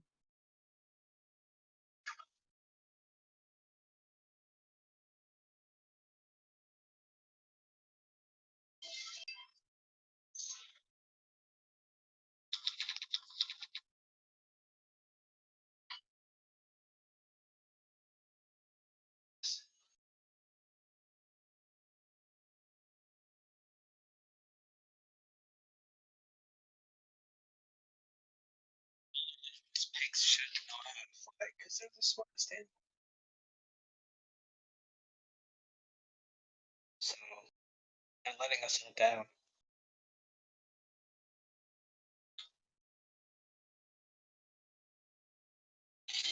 They're underachievers, those pigs.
Are there any Flurf telegram channels? I'm a mod in all of them, I think. You're a mod in every Flat Earth Telegram channel? I'm a mod in every Flat Earth room everywhere. What the fuck? No, I'm just kidding. I'm You not a sleep mod. at all? There's a bunch of places I'm not a mod. I am a mod in a bunch of Telegram Flat Earth groups. So I was gonna ask you, how many dick pics have you seen as a mod? I haven't seen any. So what's a Flat Earth channel? In Telegram? Yeah. Dude, I don't even go on there no more. The Glovers over there suck. Like, they're not even worth bothering with because it's all in text. Well, I don't know. They had a voice chat. Telegram has voice chat now, actually. I don't know. Does Yeah, Jeranism that's a have his own recent channel? thing. What's up? Does Jeranism have his own channel? I'm in Jeranism's. I'm not a mod there, but I am in Jeranism's Telegram channel. I was. I don't know. I haven't fucked with Telegram in so long. I don't even know if that server's still up or what. Yeah, Telegram's still around. I've talked to no, I mean at his specific channel. I've talked to Jeranism a couple times. What's up? I'm trying to find what a big Telegram channel is. If there's any big ones. The big one? Here, let me give you that. See if I can. You know what? Telegram's a mess because they organize the rooms. This is why I don't fuck with Telegram. They organize your rooms mixed in with your private messages, so it's one list. That's all you get is one list of rooms you're in and private messages all on the same list. Right. and that list is constantly getting shuffled by who spoke last. Right. So if I send you a DM, I'll be at the top of your list, and everything else is now under that. And then if somebody types in one of the rooms, that room's now on the top of the list, and everything's under that. It's a shit show. Totally disorganized shit show. And that's why I don't fuck with Telegram. And they used to not have voice chat. Well, maybe you just gotta learn the settings, I guess, to know how to organize it. Yeah, I have heard there's a way where you can set it to keep rooms in a certain order or have a list of rooms. I don't know. This is ridiculous. Extra unnecessary steps. Yeah, you can do chat list view, 2 lines or 3 lines. Dude, it should be automatic that your fucking rooms aren't mixed with your DMs and they're not getting shuffled all over the place. Like that should be an automatic thing. Can a sextant be used on land to navigate? Sure. I don't know because they're going for Horizon. They're shooting it. Yeah, I'm just wondering. Like, they can use an artificial horizon, though, which I believe is like a horizontal spirit level. As long as you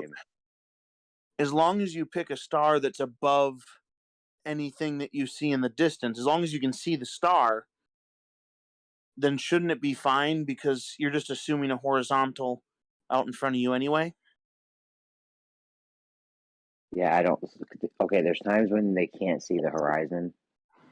When you're on a ship, like it's cloudy or foggy or something, you can't see the horizon, right? So they just do an artificial horizon, which I believe is just making a horizon, calculating where the sphere edge would be from that. Which is why I don't know why they wouldn't do that all the time, because if you know the geometry of Earth, why wouldn't you just do that instead of shooting at the horizon, which could be affected by refraction? Now they also have refraction calculations, which they don't know the medium in between it. I feel like it would just be much easier and more accurate if you always did the artificial horizon. Like, it doesn't make sense to do it, to actually look at the actual horizon and do it. You know what I'm saying? The horizon's moving because of refraction. Sometimes you can't even see the horizon. Like, why would you even bother with this shit? Yeah, I get what you're saying. Like, if they already have it figured out, like how to calculate, for the horizon or whatever, why even worry about trying to look at it through all that stuff and then make a refraction calculation measure thing? Like, why would you do that? Maybe it'd be not. way more accurate since you know the geometry of the globe. You know where the horizons should be geometrically. Just do the math.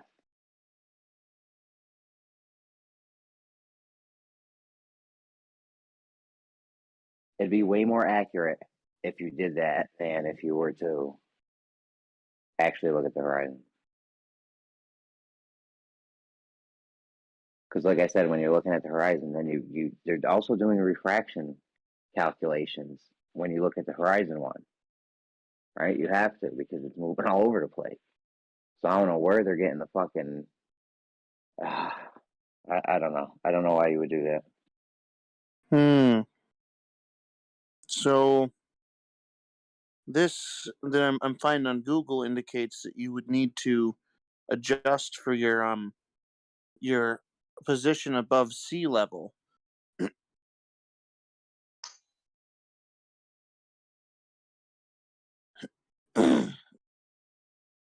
Oh, they said you can do it on land? Well, the indication is that you can do it on land. One of the things says you need to adjust for your position above sea level or whatever. I don't know if that's true or not, but well, I mean, is that what they do on a boat? Because if you're standing on the beach. Well, if you're on a boat, I think you probably just assume you're at sea level because you're so close to sea level that I don't know if it would matter. So, right? I mean, if you're standing on the beach, pretty much at sea level. Yeah, but I wouldn't be. I wouldn't be standing on the beach of the ocean. Where are you trying to do this from? I would be doing it from here in Wisconsin, which I don't know how far it's supposed to be above sea level, but yeah. But maybe if I don't know, like, are the Great Lakes at sea level, or are they? Yeah. I don't know. Anyway, I could find out and see, but I would like to. I think at some point possibly pick up a sextant and just try it out, just see, if I could do it. And I don't know if I'll ever be out on a boat like that.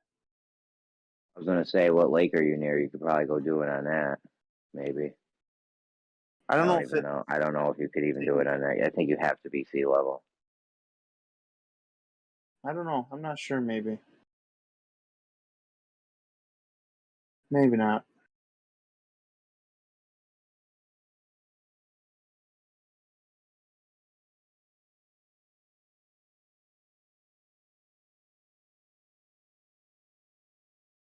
I mean, I never got into the whole section thing. I don't really know.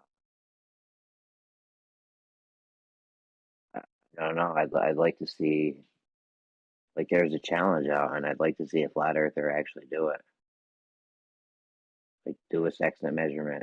Show me how you would navigate on the flat Earth with the sextant. Like, do a mock thing. You know what I mean? Pretend you're in the ocean or something. I don't know.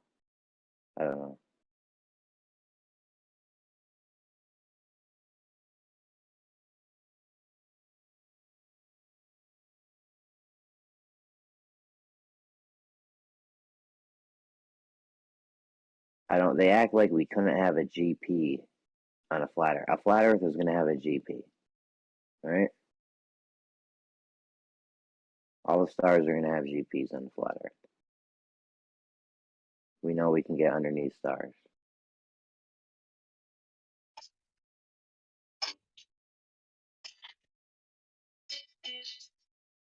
I don't know what their problem is with it working on a flat Earth. Like, if the Earth is moving, think about like nighttime in one half of the year and nighttime in another half of the year when we're allegedly on the other side of the sun. Shouldn't that mess with celestial navigation? Since nighttime would be facing like literally opposite end of the universe. They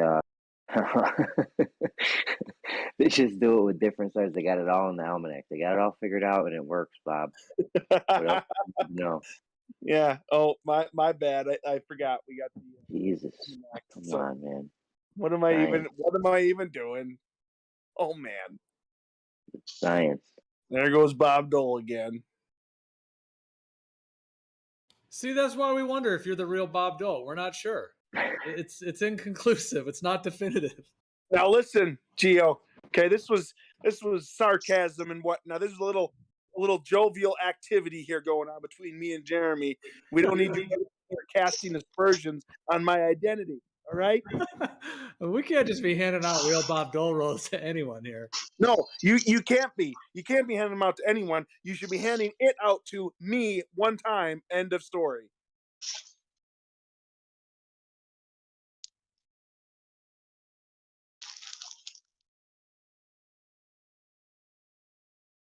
Bob Dole lives matter.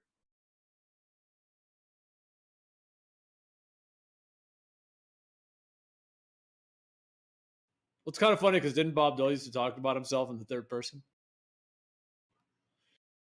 I think so. I think that's the thing that people. I guess that's not where you got the real Bob Dole name, but he was. Didn't he always say like Bob Dole doesn't do this, Bob Dole doesn't do that? Isn't that kind of like the comedy? I think that was one of his things. Was he would refer to himself in the third person, which is kind of a funny thing to do. Bob Dole doesn't think this and that. Instead of saying like I think, it's like Bob Dole thinks this and that.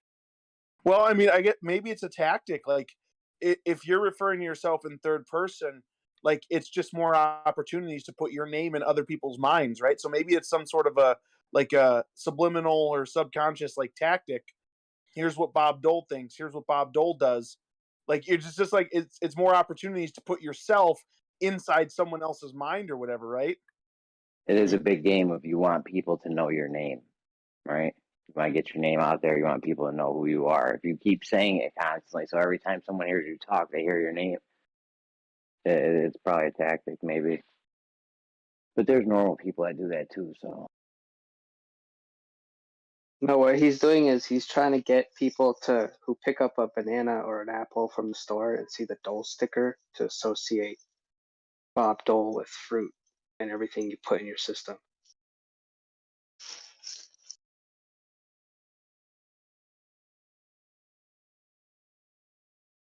Are you saying Bob Dole is a way of life?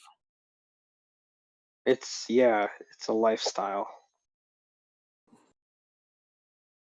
It's a pineapple, it's an apple, it's a banana, it's a Guys, Bob Dole is my cosmology. mango.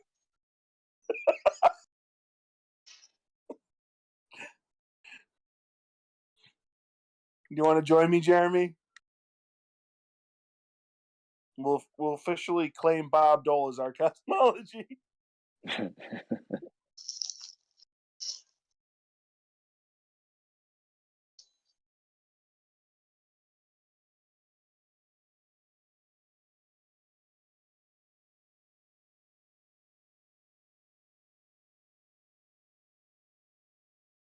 bro, I'm like There's an illustrious agnostic when line. it comes.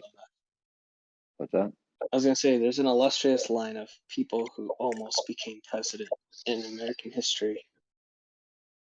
Like who? Hillary Clinton. Alexander Hamilton was like the first famous person who never became president. And then there was a big lull until I guess JP Morgan or something like that. And then you got like your Ray McGoverns and John F. You're talking about Kennedy. people that ran for president, or I don't even know what you're saying. Bob Dole's, Mitt Romney's, Pat Buchanan's, people who became famous for not winning the presidency. Hillary Clinton, of course.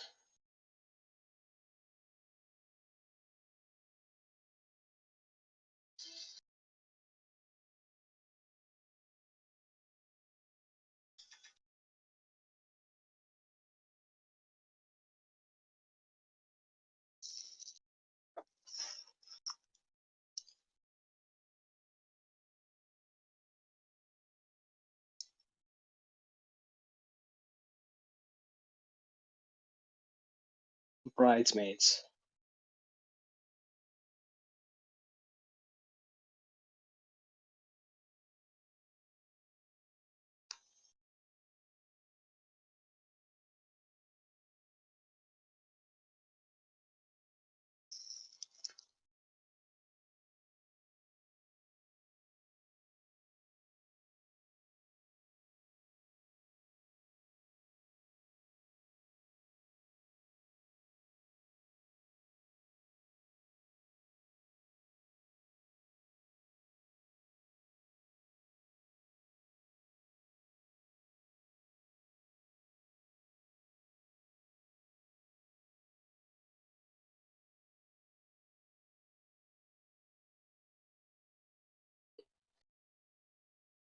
Actually, I'm on Twitter a lot, and I follow Hillary Clinton.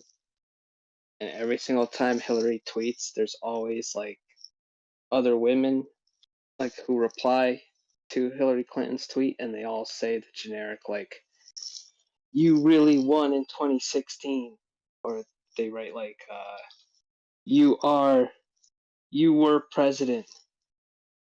Like in their minds, like she won in 2016. It's kind of like, it's kind of cultish.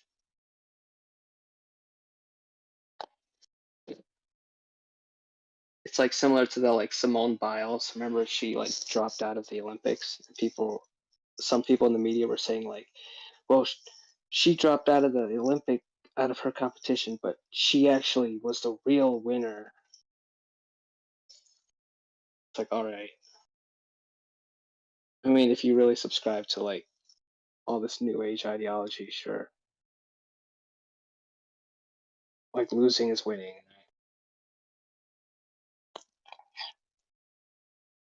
Yeah, losing is the new winning, right? That's the way it works. That's science. Listen, you just don't understand. That's ideology. You don't understand, okay? I'm just messing with you, dude. Just kidding.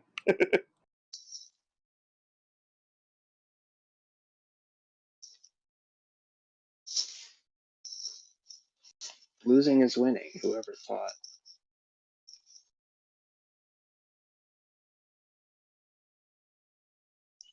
Listen. If Mr. Fauci says that Hillary Clinton won, then that means she won. Don't question the science, sir.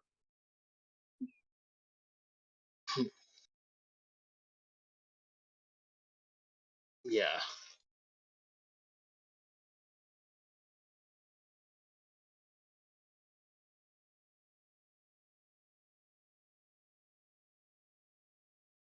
I don't know if anybody follows like the Little League World Series. It's like this baseball competition for like 12-year-olds and 13-year-olds. But there's like this cycle where like every 5 years there's a team of like 15-year-olds that wins, and it's like a controversy because they turn in like fake birth certificates, and then it gets like uncovered like 3 months after the competition. Wait, what? Yeah, it happens. There's numerous controversies in like the Little League World Series of like kids having fake credentials, I guess. Parents are cheating the system.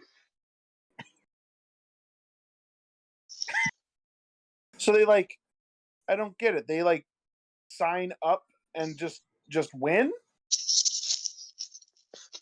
Yeah, you'll get a team. What happens is you'll get a team of you'll get like a baseball town or a city that has like a powerhouse program of like producing little kids that are good at baseball, and they'll get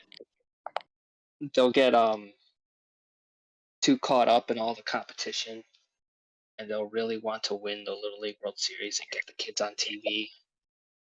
But so they'll go to the lengths of getting 15-year-old kids that are too old, and they'll hand in like fake birth certificates or whatever just to get them. Oh, okay. So on the big it's stage. to trick It's them an into ego. thinking they're younger, not that they're older. Yeah, so like in order to be in the Little League World Series, you have to be a kid that's like under the age of 14. Okay. I thought it was the other way around. That they were getting into like these competitions where they should have been older, but they were younger, and they were somehow beating these older teams. Maybe They'll traffic in kids that are too big and too old to be playing. It's so comical. It happens like I said, it probably happens like once every 5 years. You'll get a team out of like the south side of Chicago, or like there was a case on Staten Island, New York, I think. And then these foreign countries, Japan and Curacao, like who knows how old, Cuba, who knows how old those kids are.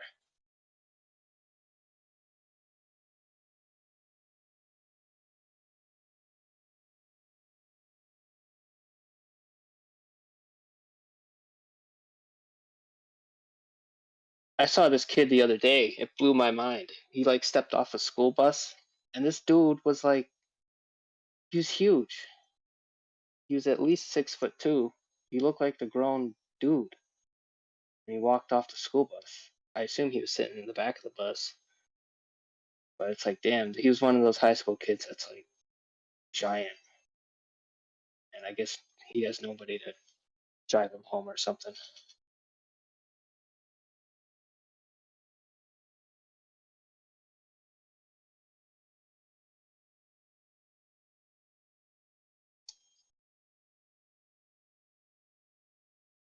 It's like a real world like Billy Madison.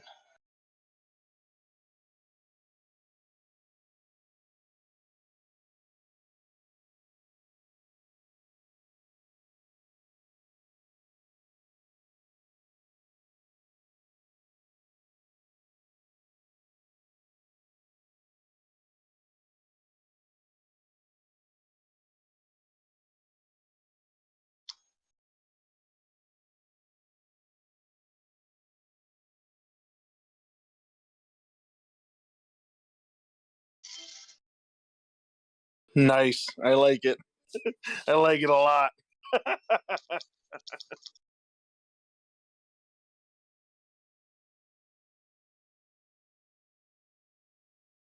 See, this guy gets it. All right. You guys can learn a thing or two from this guy right here.